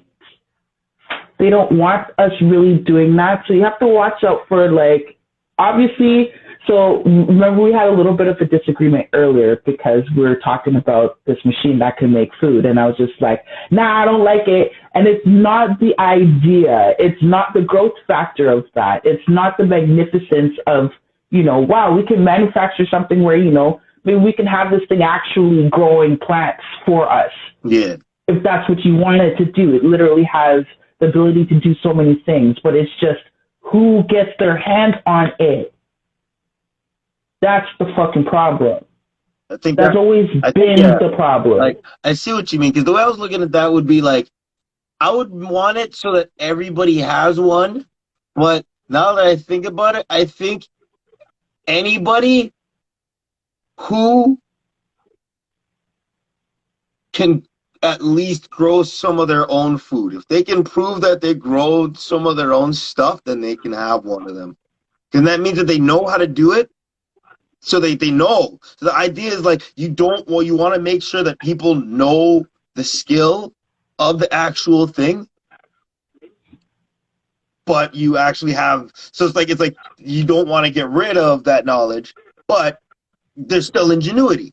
So it's like you still have to respect the original craft, but you can still use the ingenuities. Remember how we were saying both can be true. Seriously have to create a policy for this thing 100% for the users, because if you don't create a policy for the users, they will take advantage of. Yeah. But that's only because people are not really looking within for direction with even, like, we as creators right now, are like, smarter in that sense. People are having a hard time getting fulfilled, actually having a balance, because, like, at least... Because they're not going within, though. Like, they're waking up. Some people wake up angry, fam. True. Yeah. You don't feel that because you have a different appreciation. You've had that. We've all had those days. Yeah. But we're talking about people that are stuck in that state of depression, that wake up regularly every single day, and they can't get themselves out of it because they are stuck in the realm of avoidance. Like, I have to call it a realm because people get stuck there all the time. Yeah, people get stuck there all the time trying to avoid shit. Like, you make this aura of a void around you, and then they're like, that's it. And like, that's the thing. It's like, to really get out of it, you have to break outside of that and push yourself for to a better version of you. But if you don't, you get caught in that vortex, and they can go a few different directions, but they're all kind of end poorly if you do not fight the current of that vortex. You got to fight the current of Yeah, that you don't vortex. have any momentum to even fight the current because you've created this void around yourself. So you don't have like any elasticity to create that movement of energy around you to fucking get yourself in that position of safety. But like, I know we're gonna. I think that's the I feel like we're talking about the Jetsons here. Well, here's the thing, like we in space. the randomness trigger, though. I think like meditation is a randomness trigger. Like honestly, I think that's like. I love that's it. where we're getting to, though. That's where we're getting to. Because remember, I was saying we're just unlocking now. Like like last year that just got passed. Psilocybin. We have psilocybin therapy. You know what that is? Magic mushroom therapy. You know what that does? That connects you to your soul, and you're a therapist who helps guide you to meet your soul using like magic mushrooms. Almost like, yeah, that's. I want some of that. I would love to train to be able to help people do that. Dude, What? that's the next thing. Like that's how our world is going. That's why I'm saying like the next evolutionary phase is like already starting. And like the releasement of that changes everything. You're allowing everybody on a global mass scale. Like a lot of this war on drugs business and like was to stop like war on smoking weed, war on like hippie drugs, mushrooms, LSD, like all of that stuff was to stop the expansion of people's minds. Like they were like when they realized that people were taking it, they were I'm expanding. telling you. Honestly, that's what pissed me off about this time. And I get it. It was also created because for us who know better, who are stuck in that spiritual bind, we're brought here to help create that balance. Yep. For the next generations to come. Yep. Like think about it. Everyone from the 60s did it for us. Oh yeah. Yeah, they did. They did that for us to get here. We're doing this for the next. It's a perpetuation. That's why we are in the phase of the world that we are in. That's why we are having a lot more spiritual conversations. That's why the energy of the spirit world is becoming a lot more prevalent. It's becoming stronger. Yeah, it's getting loud. It's getting louder. We can feel it more. It's more prevalent because it's our energy. It's the energy of the universe. And the universe is like, things don't make sense when they don't make sense. It's like someone is trying to make the world depressed, and the world is like, nah, fam. Like the world is trying to get out of that. What it's about. And the world is trying to get outside of that nonsense vortex, and that's what we're doing right now. Yeah. Taking back control of the narrative of happiness and pretty much what that means for us. Mm-hmm. What that means for us and readjusting. Like have you been getting like visions and stuff? Like daytime visions of like honestly I've been getting premonitions, to be honest, of the future, of what's to come. It's pretty exciting. Yeah. I see massive growth with technology, one, but I do also see us being more dynamic with it. We're going to be more enlightened. That's the thing. It's like, we'll have all this crazy technology, but we don't need to use it. That's the thing. We won't really care to use it. Yeah, because we're also very simple people. We don't need a whole lot. We literally, we want to dance. We want to chill. We want to work hard. We want to as long as we're able to express ourselves. We just need to be able to express ourselves without the like, and that's what I'm saying. Like, I feel like this place has been created to fucking confuse us from tapping into that. Like, 100%. They don't want us tapping into that as a whole. But that scares them. It's like I think yes, it scares them. Like I think it's one of three things. Or one of three things. It's yes, that it scares them. Um, Two, they aren't creative. They've lost their their sense of creativity. exactly, and so they think that the only way that they can go forward is by keeping control. Because I guess that would still kind of fall back into fear, but it's different. I think it's just power continuum. And like the third one would just be that it's complete actual malice, which I don't see likely en masse, because if that were to happen, then I think there was just like we would probably, I don't even know. Like I don't think there's not enough malice out of the amount of people that are creating the issues to really truly create. To create that kind of destruction. Yeah. I know what you mean. Like the things that are happening even right now. Because they're not the ones that are going to go out there and drop the bomb, right? Like crazy stuff like that. It's gonna be like normal people, and I think at a point like that, people will really have their sense about them to be like, no, I can't do this. I'll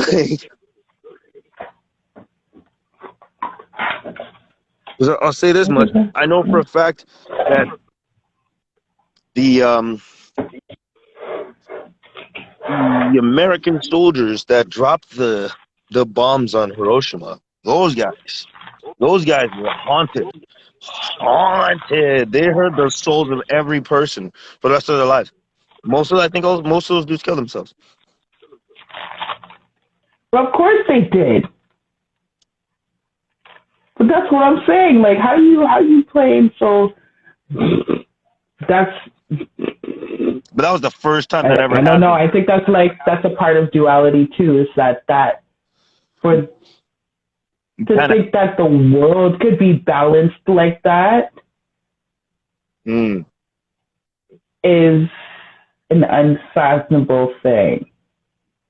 Like the whole world couldn't be balanced like that, then what would duality be? What do you mean, like perfectly structured? Like where there aren't people who are being shit disturbers. Like I think it would just happen much less. Because you'd have like, it would be like one, and it would just make the numbers lesser, because you also have like space. Yeah. Because like you would start, because our minds would expand, the realms of like that negative expansion would come from like space now, because we'd be like, the randomness of space is now that chaos, and it's no longer the chaos of us because we've evolved outside of our own chaos. And so now we deal with the chaos of like free space is like version of chaos.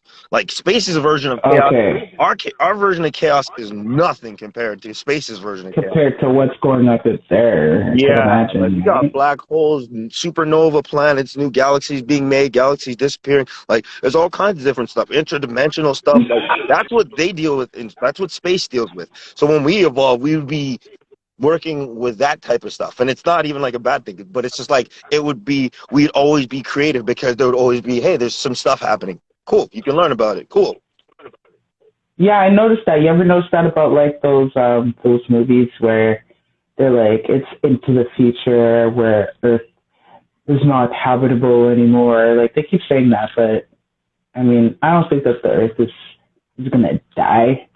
It eventually will. I think the people will die first. Well, before the Earth dies. I think we'll probably die at the same time. Like, if the Earth itself was dying, that just means that, like, if the Earth was dying, something's most likely happening to our sun. Or our planet just ran its course. The planet just got old, and it's like, yeah, I'm done. Like, it could happen. Like, everything ages. It's a simple thing. It's like, nothing is ever destroyed. It's just changed. So that energy just becomes something else. Something else, yeah. It's like the planet's version of evolving to something else. The planet's like, I can take all that stored energy and evolve to something else. The sun going supernova is like, okay, I've spent enough time just being pure sun energy. I'm going to evolve into my next stage now. It absorbs everything, and then it expands into an even bigger galaxy than it was before. What would make the sun go supernova? What are the type of, like, wouldn't Yeah, well, they do. All the Like, I feel like if the energy is not being disrupted, No, it happens all the time. it, For normal, like it's just normal. That's the thing. It's like it's the same process that we go through. We we have a corporeal form, a physical form that's not just pure energy. We have energy of us, but we also have a physical form.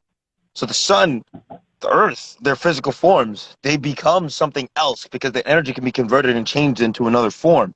And that's all it does is it changes. Like our bodies die and our bodies turn into mush to be able to create more life. It's able to grow and create more energy from us even dying. It's like we're not actually gone. We add back to that. We add a restorative balance back to we are of a physical form, so we return to a somewhat variant of the physical form, but our energy becomes something else as another evolutionary state. So planets can change like that, suns can change, stars can all change like that. Everything is like that essentially. Like it's like where did our moon come from? Our moon came from another one of us, from somewhere in space.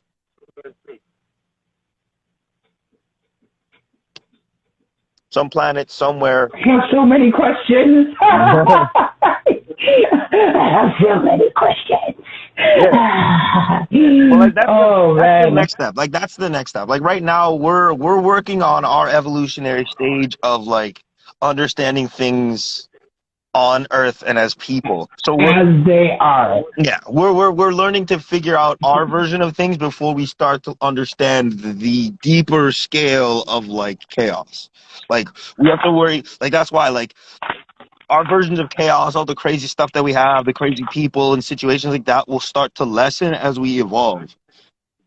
Because then we evolve, we Yeah, start I to know what understand. you Because mean. like Yeah, we okay. won't get bored. There'll still be new things. We'll still have new things. Like there's always gonna like you there. There's always a balance of like there's a chaos to the creation. Yeah, but the chaos was needed in order for the energy To of grow. that creation to be done, Exactly. in order for it to grow. Exactly. Because the whole concept of balance, So, wouldn't that it's never be, really balanced. It's technically always more positive because the main structure is growth. It starts positive. You have a a inhibitor wall, which would be considered as your negative, but it's just an inhibitor wall that just slightly slows you until you grow past it.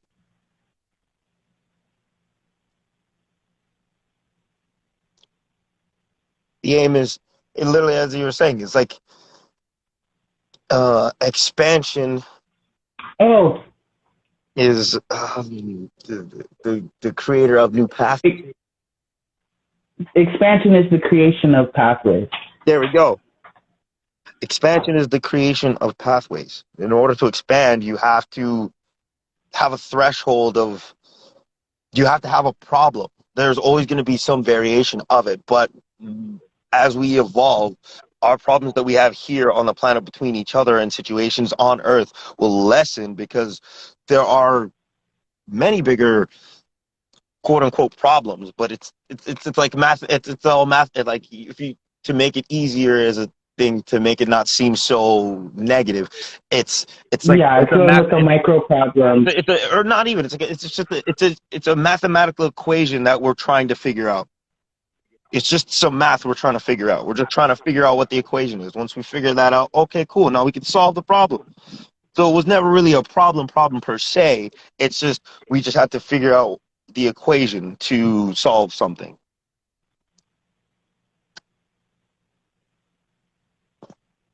Just looking to create solutions to. So, is it fair to say that one of the ultimate solutions for this depression or this disassociation with self would be, oh, that's where I was going, would be when you're approaching, so self-awareness means when you're going through something, you could feel yourself going through it, right? Like as it's happening, you're aware that you're going through something and this is a thing, and it's like you're not going to be resistant to the fact that you're going through it. you're going to sit with it like it's your friend. Acknowledge it and like try to find the equation. Don't sit with it like it's your enemy and it's there to get at you and fuck up your whole flex. Like, yo, you came over here. Like, I just did my hair, and then all of a sudden you came over here trying to make me look bad. Like, no, the depression wasn't there to make you look bad. The depression was there to show you that you needed to grow and that you need. Yeah. And like, hold my hand. Like I said, this is like your higher self putting you on a timeout. Like, hey, by the way, there's more to learn. You've done enough distracting yourself. There's more to learn. Oh, that was another one. Distraction is the enemy of balance. Yes. Oh, yeah. Yep. Distraction is the enemy of balance. Why I say that is because that's exactly where I'm going with this whole depression thing too, right? The reason why you end up in a state of depression is because essentially you're in need of balance. And you've been avoiding all of the signs that your body, mind, and soul has been sending you to maintain that balance that you once had. Because the fact of the matter is, even though you're feeling that state of depression, all your body, mind, and soul wants to do is get you back here. Yes. And then when you're playing like you can't hear it, that's what's happening. You're playing like you can't hear it, and you start getting to this point. Yeah. And then the weight's just there. And now the weight's there. You're at that what do you call it? That rock bottom point. The depth. The rock bottom point. Yeah. Yo, there's only up to look from there, though. Yeah. That's the beauty of it. So when you're there, you could be like, okay, literally, you have to lay with yourself and just be like, what have I been ignoring? Like sometimes people have been ignoring the fact that a family member passed away and that they're still feeling a way about that, you know? And that type of grieving energy, because our body stores these emotions. So also too, that's another fight that people are always engaging in. That's why I'm saying like meditation. Meditation is like the acceptance of emotions, right? And accepting the fact that you have emotions. For like, especially with like the loss of somebody, like through meditation, because we exist in a celestial form, in a spirit world, those who are connected to us are still connected to us through that spirit form, that spirit realm. And it's like, when people are in that realm of grief, those ones departed are trying to send signals to try and get people's energy to kind of move back. To communicate. Yeah, they'll communicate. That's when you'll see them communicating the most. And it's through, like, the luck of the situation and their ability to, because that's the thing, it's like, from what I was reading anyways in this, and in Destiny of Souls, there was actually a part on that where one of the past life souls, in one of their past lives, when they had died in one of their past lives, their spouse was grieving, and they had to utilize like things in their environment. So it's like there was one portion. So this one woman, she always tended the garden. She had these white roses, and she passed on, and her spouse was just kind of at a loss, was grieving pretty heavily, and she was trying to reach him to try and get him to get out of his grieving state. And he had kind of let the flowers that she was growing, like, just kind of start to die.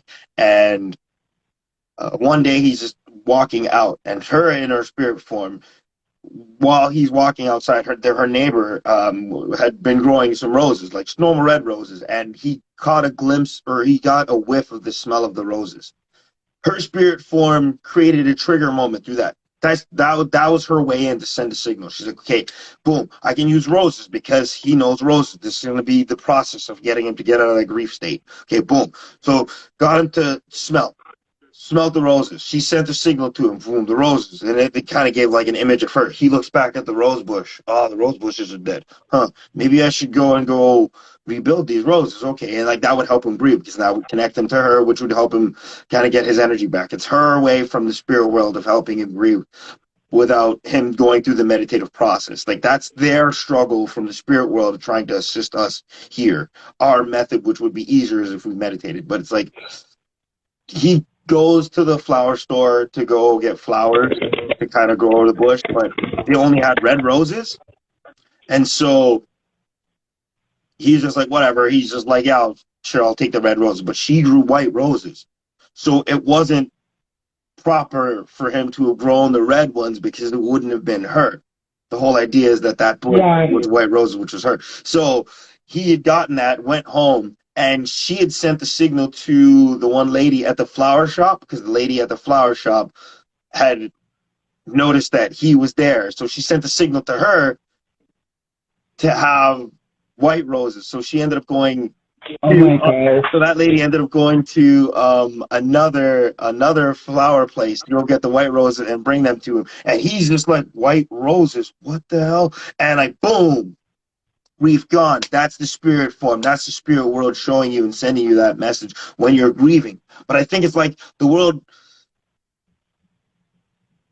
since we're starting to understand these things now because we're going back to a more native spiritualism and understanding of the spirit world. That used to be common knowledge of like the spirits of our ancestors.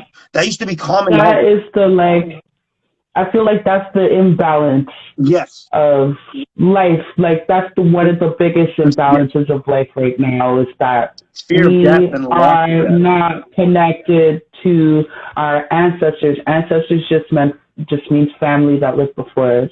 Just the spirit world, really. Overall, it's like it's our celestial, our soul connection. Like it's been kind of snapped. Like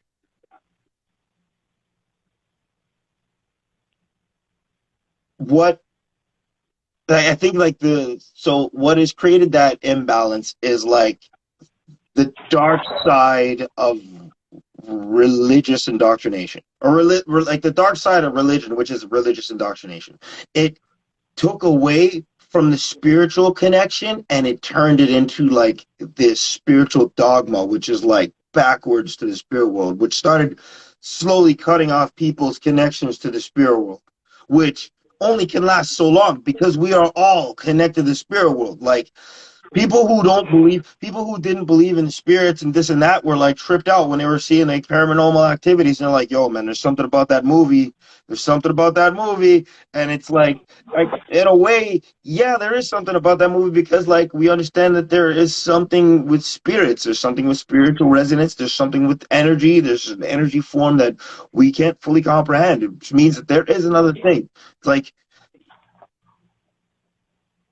the story was poorly manipulated to try and create control, but you can't break facts.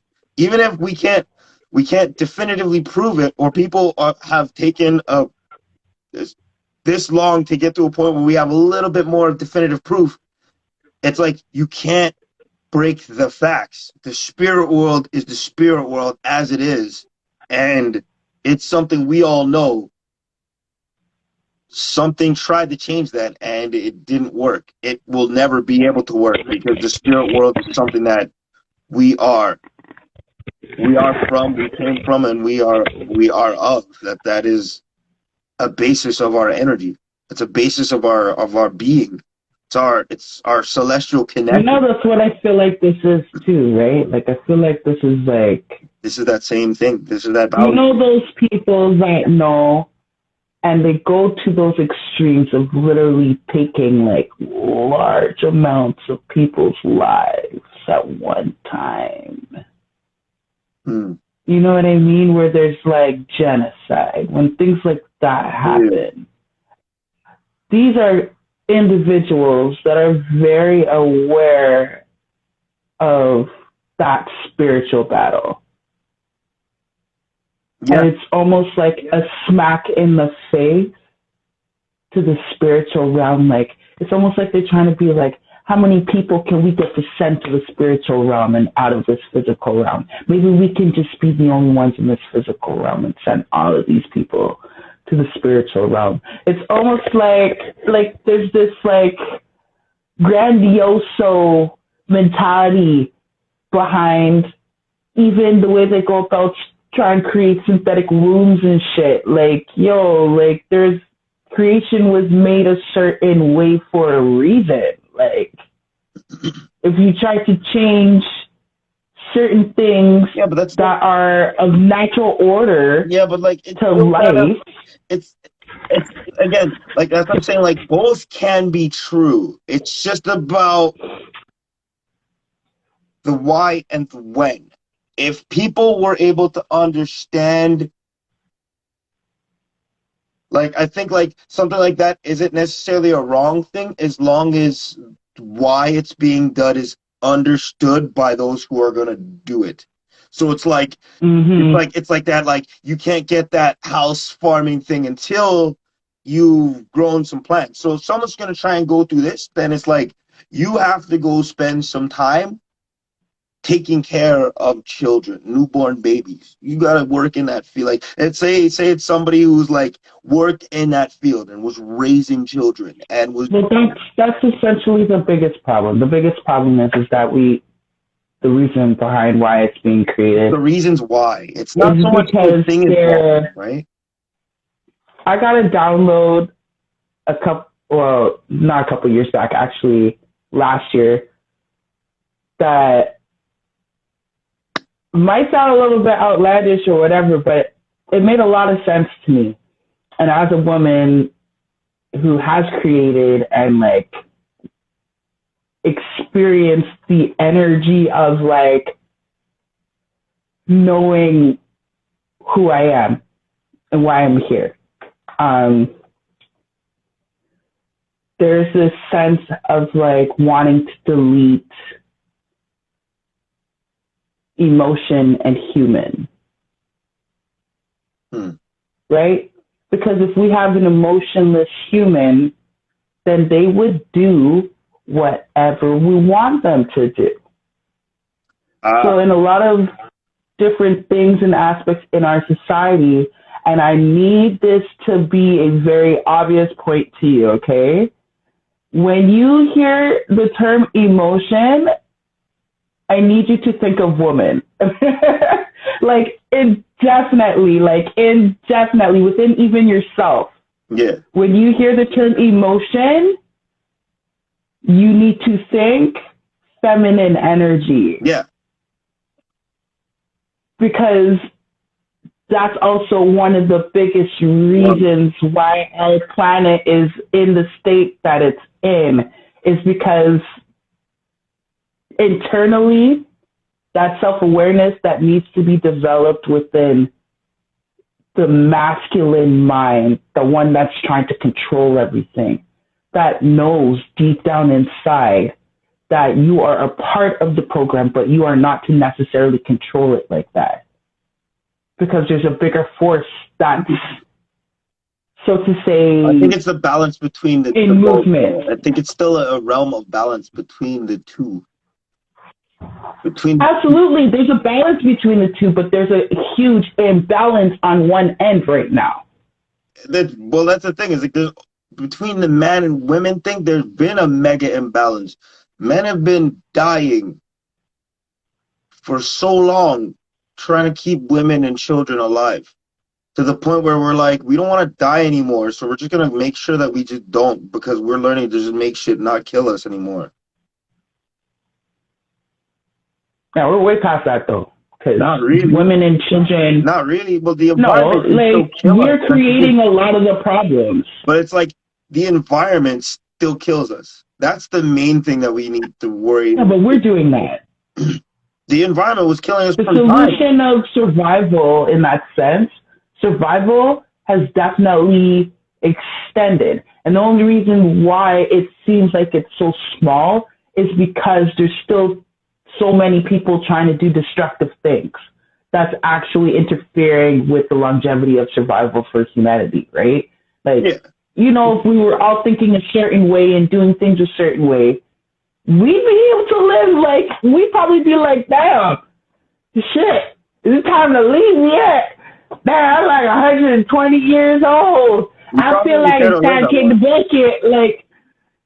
But that's the thing is, like, at a world, like, at a state where, like, we relatively perfect our existences, we could probably choose to live forever or die as young as we want. Like, at that realm of that world, like, that level of evolution for us, because, like, at that point, so when we evolve to that point, it means that our brains become so strong that we can absorb a lot of our celestial energy, which means that we can pretty much download, like, we would be born with our memories from past lives. So we're infinite beings. You're at a point where now you're actually immortal. Yeah. Where you literally can shift. Yeah. Move, transfer. Yeah. Into any point in time that you want. That's essentially what that's what the binding force gave us as our powers to do. That's like the main reason why we exist, is to keep evolving, constantly evolve. And, like, think about, as we evolve, we're gonna eventually become crazy beings. Like well, yeah, people would be jumping off of mountains and shit, like skiing, everywhere, going at fast speeds, like, literally. Okay, so what I feel like yeah.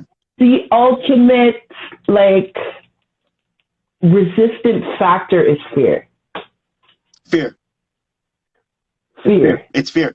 That's the big thing that we're working on. I'm still working on mine. Like, I'm trying to get through my own blockages through, like, meditation, and, like, I think that's one of the biggest blockages I have is fear. Like, I've been gaining a lot of strength and removing a lot of self-doubt by working on establishing what is, at least I think for me, it's like the hardest part was finding what I was afraid of. And, like, I understand some of it, but not really all of it. And I think that's the thing, is, like, we're all afraid, but we don't know why. That's the worst kind of fear, yo. The fear of the unknown, like, oh my God. That's really what it is. That's the whole thing, is that we're all really stuck on that concept, and it's the fear of the unknown. But, like, eventually, as we evolve, we will know that fear will be gone. It won't really be fear anymore. So, you know what? It'll be an understanding of everything. That fear is there because we're not balanced. Because if we were balanced, we would feel grounded, like what all of the chakras do. The root chakra is your grounded chakra. That's what makes you feel, like, confident. That's what makes you feel like, yo, yeah, this is fucking life. Like, I love this. This is amazing. Like, I understand the reason why I'm here, kind of thing, you know? When all of those chakras and energy centers are balanced, then as you're moving through learning and growing, you're able to do more because the energy of fear is not there. But we have a lot of people that don't even know about their energy centers. That's the thing. That's the step that we're at right now. We're in the stage, and we're in the phase of life where we're at that threshold. That threshold really started, like, in the beginning of I'd say that threshold started really in, like, the millennium. Like, once we started getting computers and social media started happening, once we all started really being able to talk to each other, that's when it was like, whoa, like, we started putting pressure and, like, creating that actual, like actual pushback to the threshold, right? We start asking more questions. Think about it this way, like, people have been questioning things since forever. Like, in the 60s and 70s, there were people who were like, yo, aliens, Bigfoot was a thing. Bigfoot's known as, like, an Australopithecus or something like that. It's some kind of, like, 10-foot creature that's kind of like us, but it's like, it was some kind of monster that probably ate us. And like, yeah, like 100 years ago, those things were kind of walking around. Like they were kind of here. So it's Yeah. like, and so it's just like, but in the 60s and 70s, people would, only a handful of people could say that type of stuff. And because people had that fear, like I think our additive to social media is like a lot of fear is being broken down because people are able to talk to each other and see each other more. Like I think that's also like it's helped with the Yeah, whole the like truth is like out the door, and or in the door, I should say. and it's all helped with the, like one of the biggest issues that we have on this planet is our tribalism, where it's like people are like, you're not like me, so you're an enemy. Like that as we are using social Instead of media, actually trying to like yeah, relate. yeah, as we're using exactly like as we're using social media is like or our variations of connectivity, be it through cell phones, radio stations, music, blah blah blah blah blah blah blah. That and our ability to send it to each other en masse is like our family connection to each other, where we can actually start being like, hey, you know what? There is a reasonable. Well, that's the growth. Yeah. That's the growth is now that we used to do. It's not that family is not as important.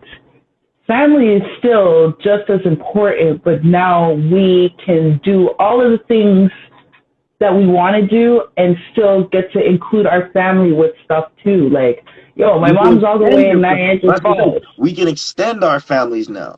We're able to expand our realms of people that we can connect with. We expand our networks. Our networks are now able to meet our families. We're able to connect with this group now, plus our new group. Like, that's the overall thing. It's where we start increasing our connectivity to each other. We start reducing that tribalism mentality, or increase that tribalism mentality to we are all of one. We are the tribe.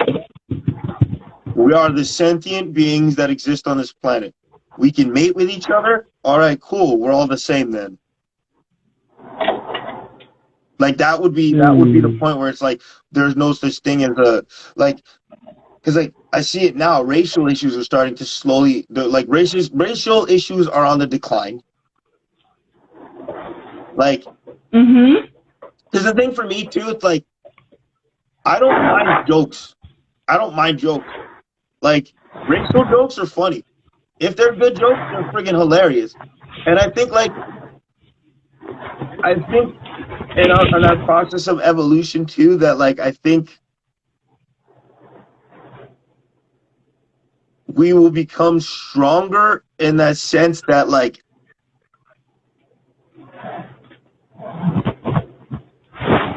we will evolve to a point where words don't faze us. And then when we get to that point where words don't faze us, then people won't use words in a way that'll try to do that. But I think it's like we have to get to the point where like no one else's words can faze you. If we're all at that thing first, then that makes it so that like, and I guess that's like how I was saying, like you have to be able to laugh at yourself, right? So like jokes, anything's on the table. Anything and everything's on the table, and it sucks. It sucks to hear some bad jokes or some terrible shit sometimes. But like the idea is like you yourself have the capacity to allow something to affect you or not.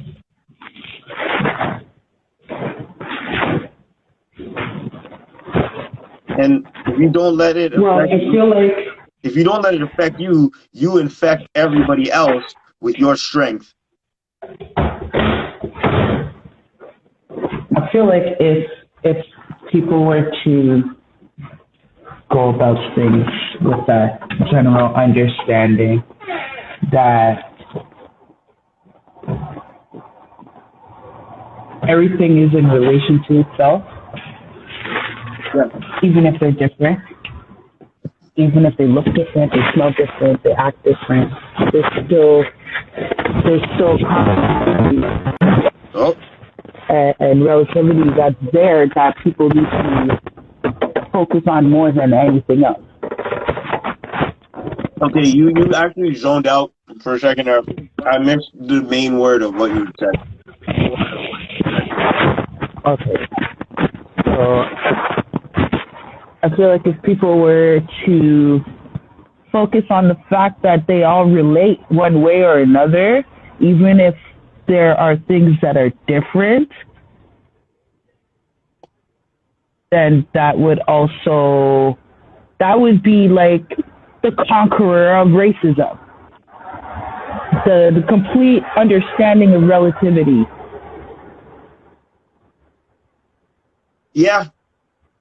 Well, I'd say it's a mixture of that and also anyone on the other side not being fazed by it. Like, I would say racism is only a thing where it becomes a physically impeding thing. So if someone's stopping you from doing something like physically stopping you, like physically in terms of like they're preventing you from being able to succeed in some way, then yes, that's an issue. That's a serious type of an issue where it's like that comes down to the system of rules that you have having to be structured. So the social views, like that's a part where I would say social views have to be adjusted in a way where things like that can't be like that would be like the general consensus question of like a place. It's like if most people don't think that something like that is okay, then it also kind of makes it tricky too, though, because then it's like it's still the racial thing. Racial things are a little bit tricky. Like I think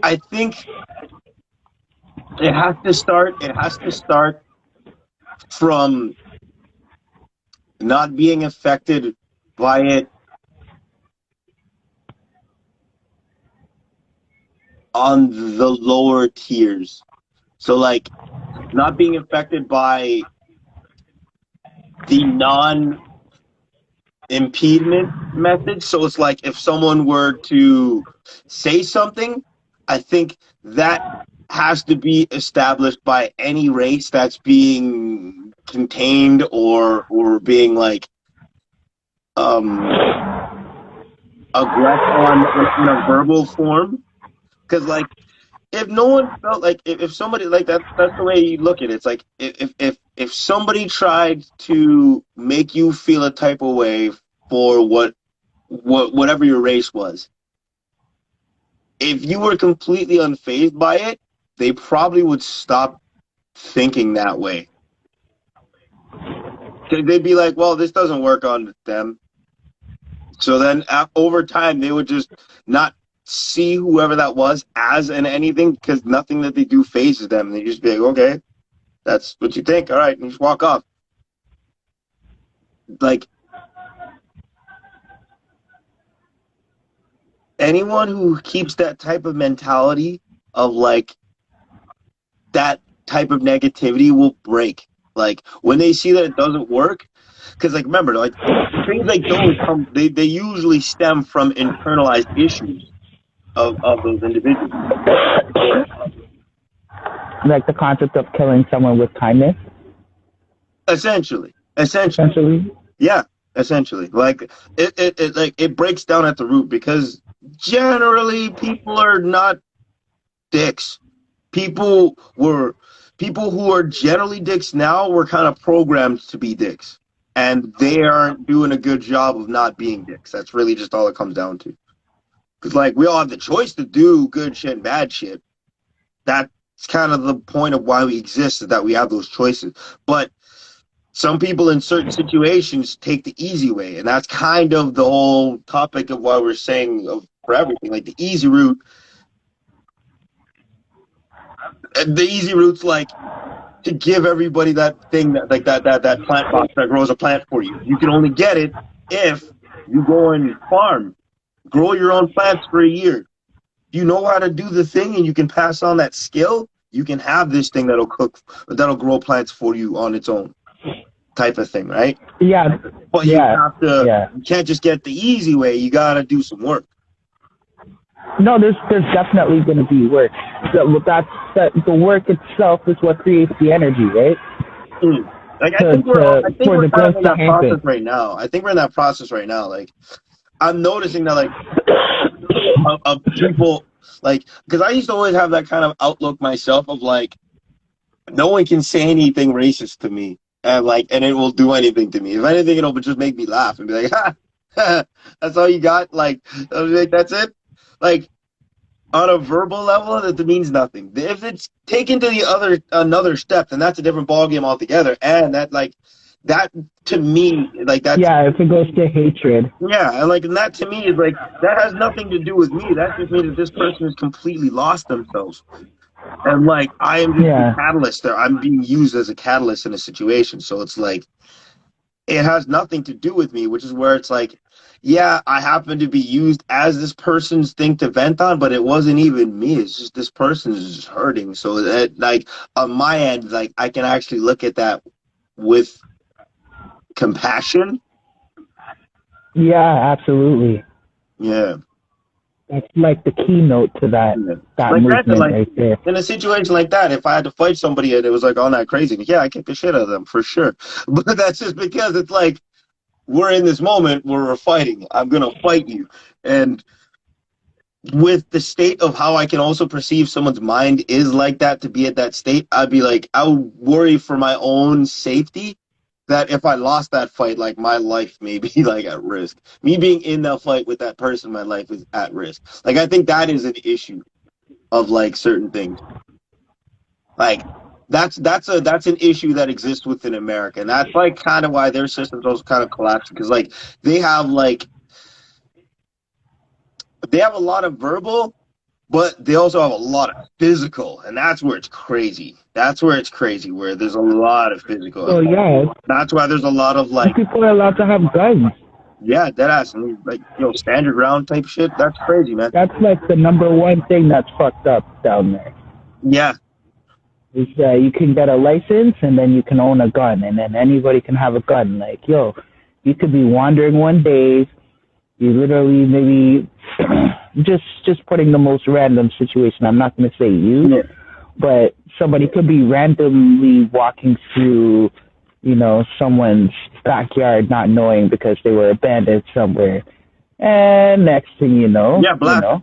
Wow. you're on someone's fucking property. You got blocked here. Let's not take it. You didn't even ask questions. So I have to give thanks for the fact that you live here. Holy shit! this time me coming to existence, I came to existence in this country instead of in that country.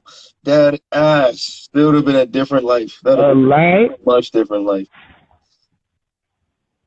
But because the extremes of those things that we were talking about, like that place, like like depression and stuff. Yeah, like that's where sometimes in some places in the States, that's where souls go to die, and they've created the environment to be like that. Yeah, like they don't care about people. Like we got healthcare here. They don't got healthcare there. Like if someone is actually hurt, like in a car accident, like you can end up dying because you don't have the money to pay for it. Like that's what's fucked up and scared about America. I think they still heal you. They just charge you out the face. Cause like a broken leg's like 20 or 30 G's. So it's like I think they'll still heal you if you have insurance. I think you kind of get up the line. Yeah, but you're in debt. Yeah, you're in debt, and then that just fucks your life after that. That's crazy. It's like 30 grand. It's like some motherfuckers don't make that shit in a year. Right? What the fuck? It's that one dude broke their leg one time. That's it. Their whole career is done. That fucking sucks. Oh shit. But it's like at the same time that like those people have all that crazy like every citizen's got crazy guns and all that stuff. I also kind of understand because they have a crazy government. Oh, did you hear me? Say that again? I was saying like I do also agree with you that like there's too many weapons there, like there's like kind of everywhere. But at the same time, like I kind of also understand it to a degree because they have a crazy government. Their government is terrifying. Their government's pretty much one of the main reasons. Like it is in part of some of the main reasons why certain things are as messed up as they are. But at the same time, it's also in part of why we are doing so good at the same time. Like it's a weird balance to itself because it's like the I most know. fucked up place, but also like the best place because it helped so much advance. Like we gained a lot of growth from it, but it's also like, and again, it's that same concept of yin yang, right? Like our positives going over the negative, but it's just like it's going fast. But I think we're at a point now where it's starting to the positive starting to kind of go a little bit, or the positive now, the positive jump after this current negative loop, the positive jump is going to be the spiritual awakening jump that we're pretty much on, which is like a heightened, expansive version of growth. Mm. At a hyper speed too. It's going fast. Yeah, that's the thing. It's like we have all this connectivity and we're slowly working like people are slowly working on trying to make systems where we're not reliant on our governments for like how money works because that's also one of the biggest issues like that was government Yeah, control. money. They control our money, all our money have to go through banks and da. Banks are pretty scummy and like it We're doesn't taking help. that power back. Yeah, and like we're yeah exactly we're in that process of taking our power back. We're getting more control. We're getting more of our ability to kind of like balance things out for the general populace. But we're working on it. It's we're close. We're close. We're at that balancing stage. We're almost at that realm of crisscross. We're currently yeah like this is the I guess this is the awakening era, right?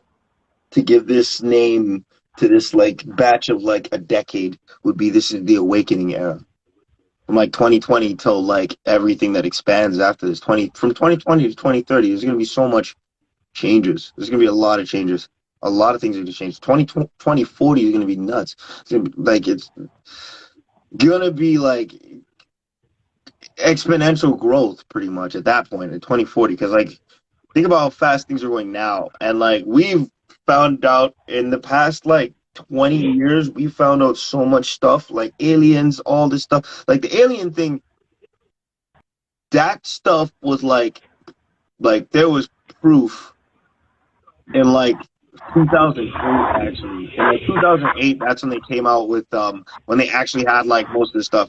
There's like a whole class action. Like the only reason why like the aliens thing came out is because like these dudes. If you go onto YouTube and you keep seeing them, oh, she's gone. Well, it's just me now. um, she'll be back in a sec.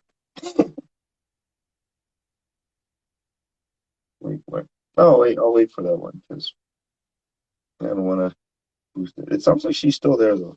Are you still there? Yeah, it says she's still here too. Hmm.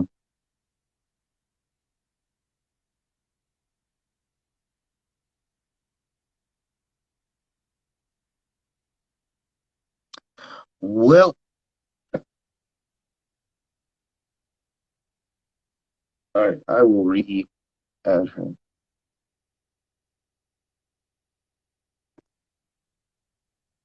And then,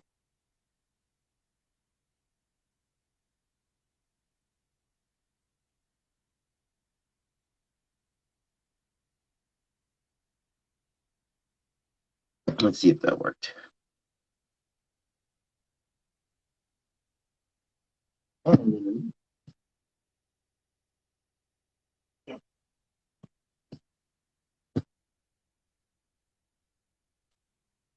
Here's a fuzzy bunny. Just for everybody to see a fuzzy bunny. Yeah, sorry. Yeah, it's okay. I just brought up a fuzzy bunny. Hi, cutie.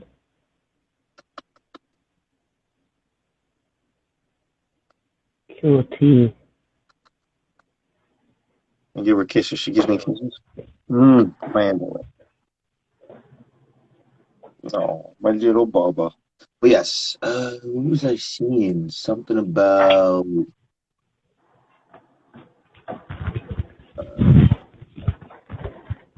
trying to recall. Something about governance. I don't quite remember. But essentially, the power swing is starting to become more balanced in a way where it's like The they're shift that's happening. the shift is starting to change. Yeah, like we're gonna make it so that there aren't. Oh, I gotta cut your nails. Jesus, that scratched the crap out of me. Holy, you got talons. Ow. Oh, she sliced me. You jumped off my leg, and I just felt that skull. Oh. Oh, you don't know I didn't put any lotion on my leg, so that probably was an ashy scratch. It's probably just 3 claws, just through my hand, like. But um,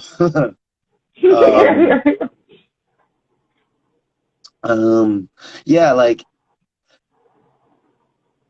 it was in its imbalance phase, and we're slowly starting to balance. We're not well.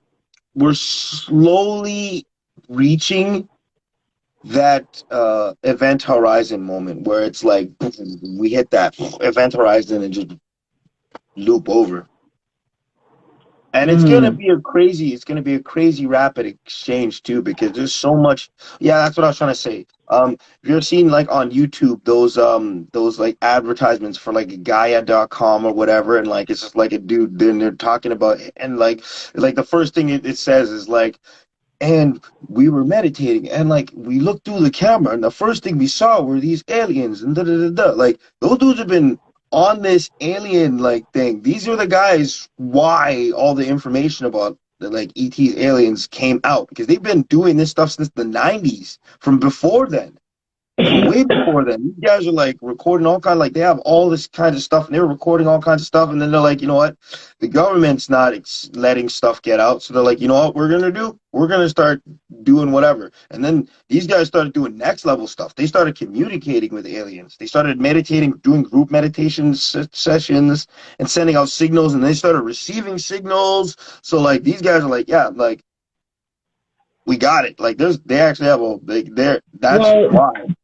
Yeah, and like that a that's couple the of thing that they're trying to make a technology for too, right? They want to create a technology to be able to communicate in the universe, into space, to yeah, different species and that's the stuff. thing. It's like you But don't that like we don't necessarily need the technology for it, but I think the technology would make it so it's like we can communicate easier, but it would still be within that same realm, because like things from that world wouldn't care to communicate with like, remember how I said like if we're looking at our current planetary scale of where we are as a planet in terms of like mental evolution, we're like teenager pretty much.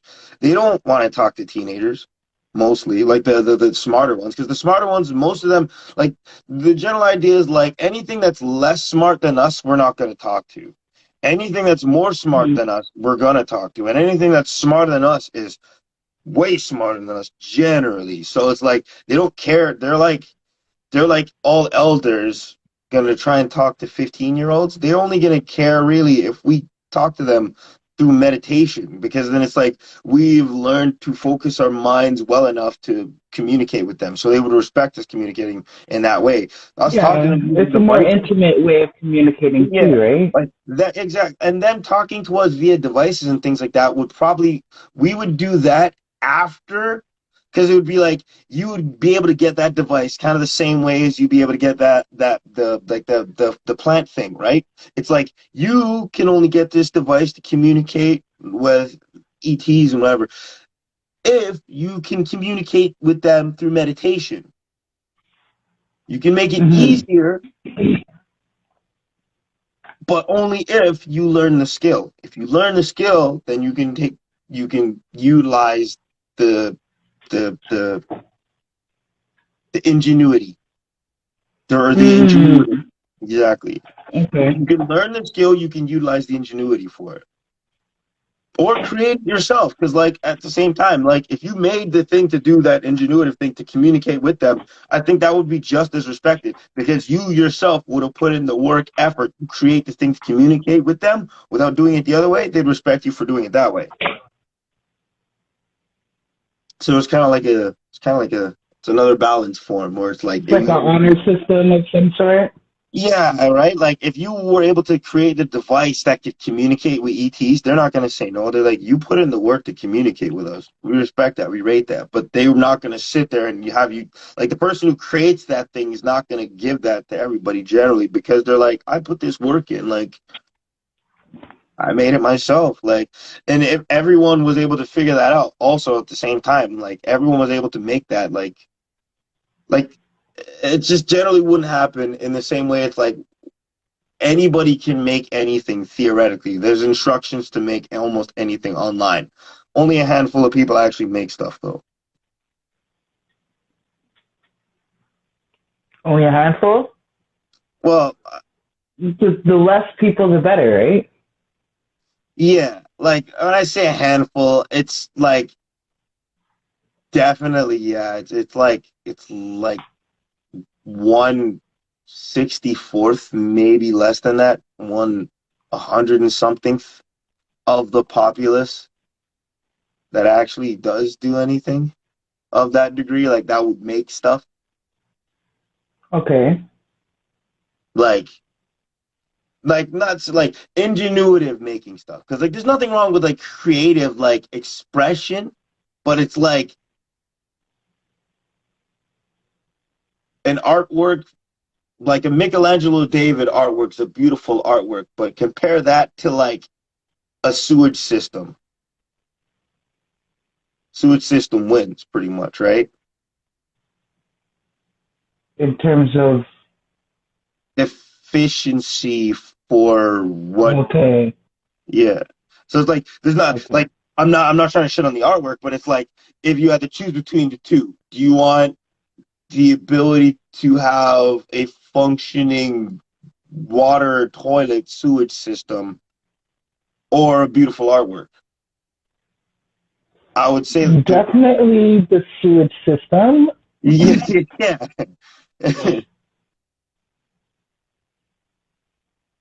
That's a very extreme compromise. but but I'm just giving For me as an artist, I'm I'm trying to like, give that I'm trying to use that as like an expression of like the difference between like because most things and most people are generally creative, but it's creative for like the expression of mind state as opposed to technical creative. okay, I got you.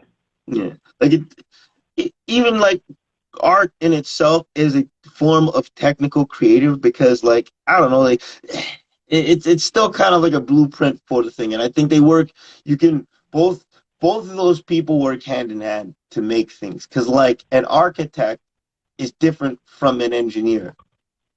The architect can like draw out the design for the aqueduct and actually figure out a structural way of how it can look nice. And then the engineer is like, here's how we make it work. So the combination of the two is kind of how you get that ingenuitive kind of thing. So it's like that is a part of like the essential balance. Okay,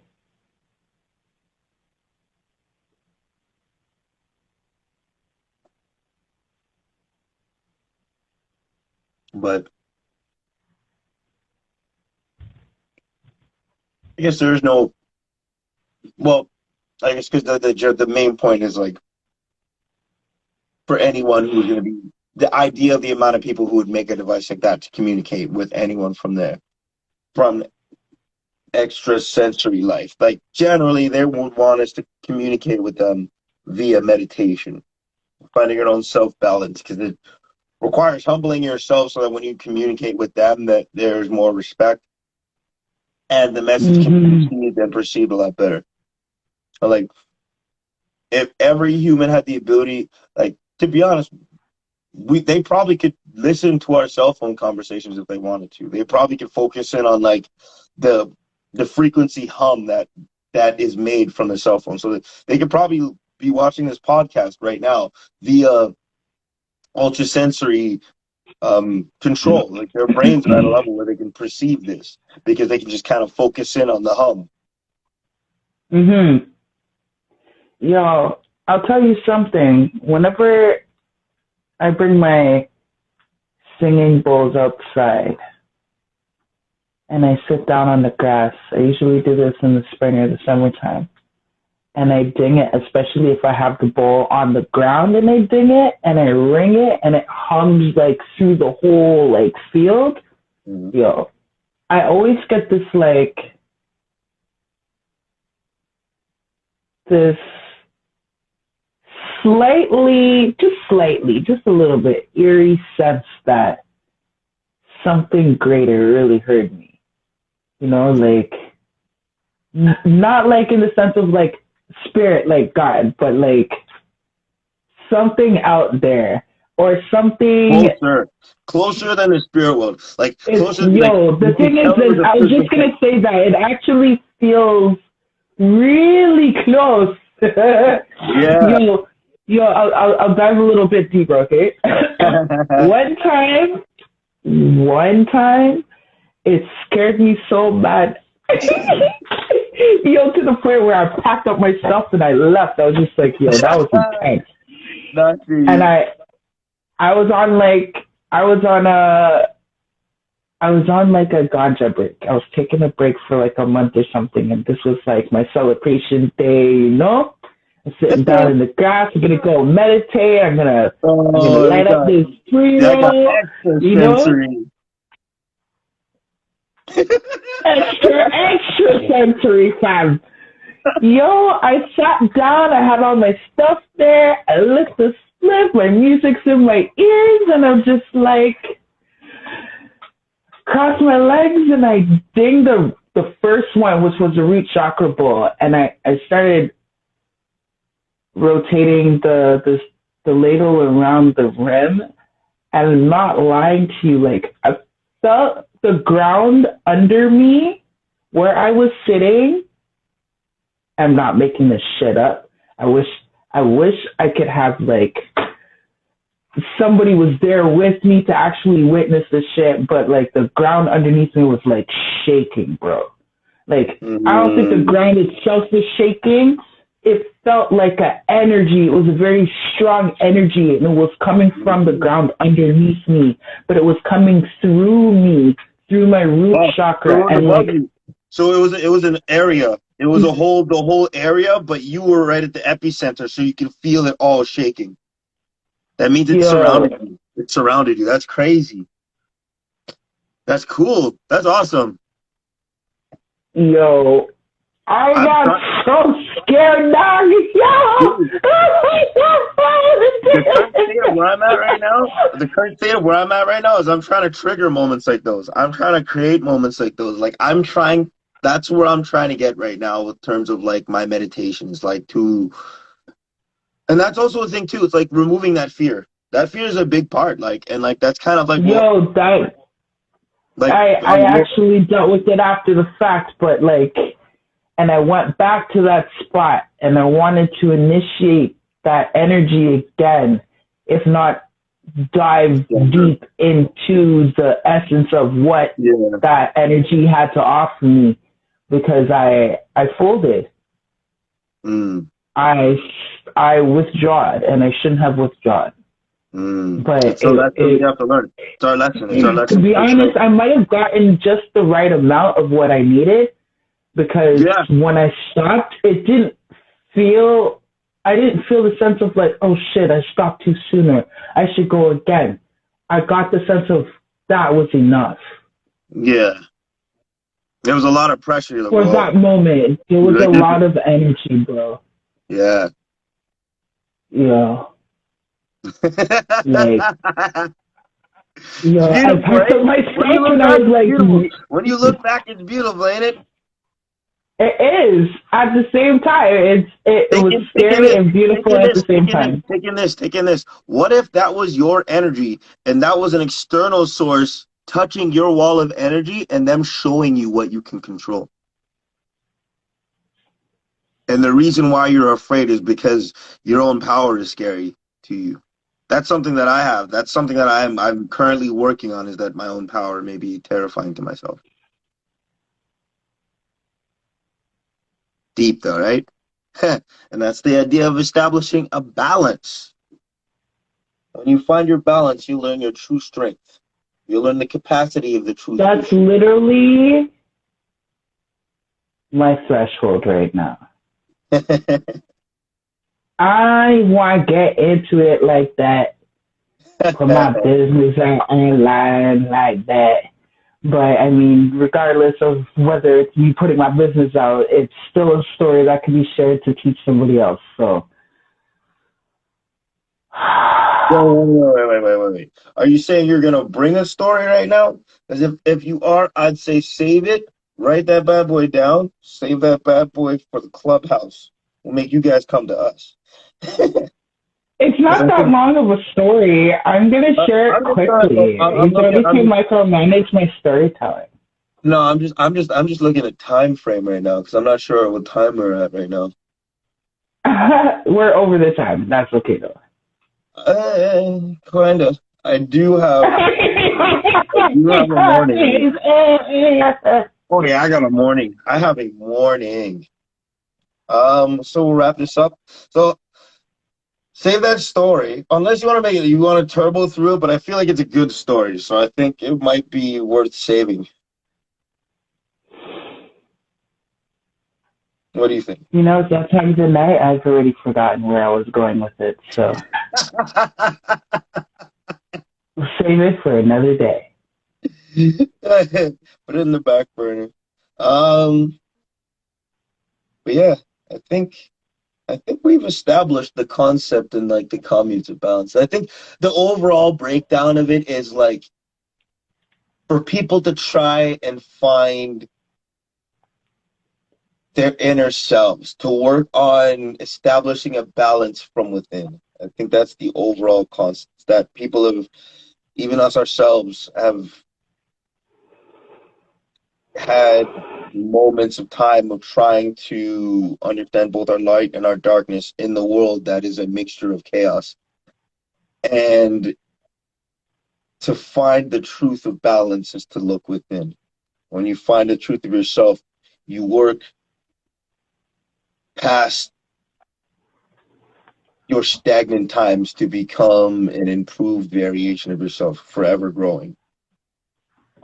So it's like building a muscle in a sense, you know. Mm. That's I guess that's what life is too, where you know you're as many times as you're going into those modes of learning a lesson or The even like soul we were muscle. talking We're about building earlier soul states. muscle. Sorry? We're building soul muscle. Yeah, like soul muscle. I like that. I'm building soul muscle. Yeah. That should go on a shirt, bruh. Soul muscle? Write it down. We got that. We got it. Soul muscle. It's gonna be our merch. Soul We're muscle. gonna need the merch.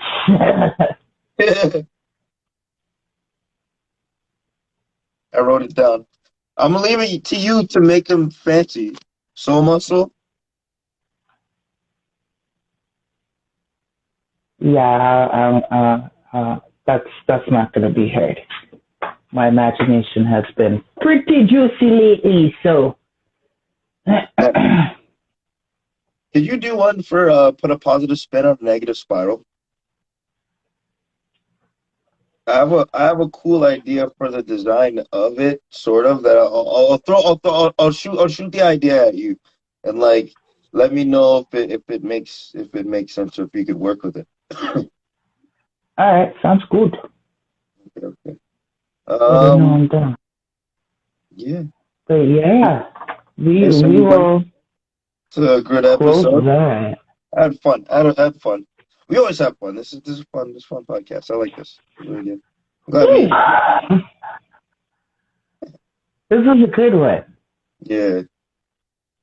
It's a pretty My clean heart one. feels good about this. Hmm? My heart feels good about this one. Oh yeah. Oh yeah. We've been I like the ones I really liked our third one, the opening part. I feel like we gotta do the Spirit World one again though. We have to do Spirit World again.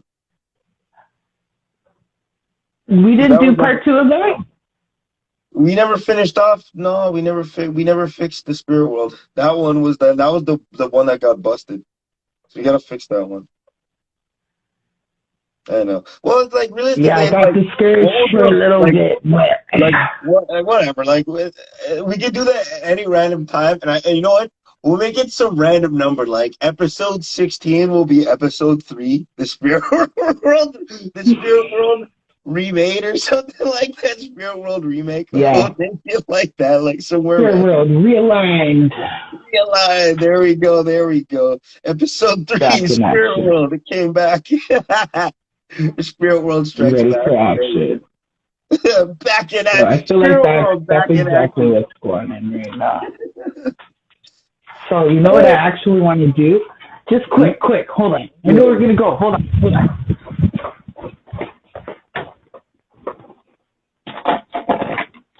I know it might not be for everybody, but I'm gonna do it anyways, just because I'm just feeling called to. So I'll pull a card. Might do this next time. Maybe it might be a tradition. Who knows? I'm gonna pull a card. They've got virtues and lessons and stuff on them.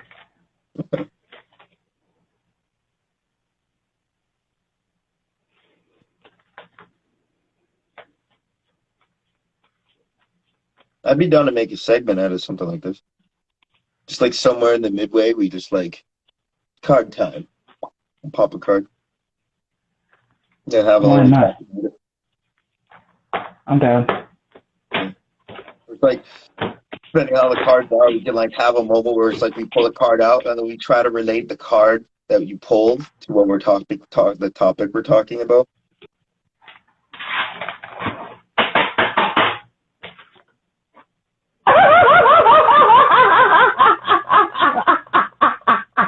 Sorry. I can't. Look.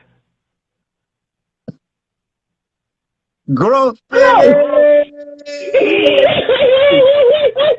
What have we been? I think that's exactly why we should do it. I think that's the universe's way of being like, you did it. Look at that card. We picked the growth card. Fire. And look, we were talking about food. See, it's not a bad idea, right? Harvest, See, growth, it's not a bad idea. It's just there has to be room and for the growth. And wow, that's yes. I don't know why I'm surprised. Like, Welcome to the this Intrinsic stuff shouldn't Podcast. surprise me. Welcome to the Intrinsic Podcast, everybody. Once again, thanks again for watching, everybody. I am Spiral Talks Dave Morgan. Was here with the co-host. Elisha, thanks for coming out, y'all. And we will see you. What are we making? We're gonna wait to set the date. Yeah. We're gonna Date, do a clubhouse. We will let you know when it's gonna be. We'll talk tomorrow and we'll work something out. We'll work something out tomorrow or somewhere in this week. But we'll try to set it up for like one of the weekend days. It's like my birthday's on Friday, so yeah,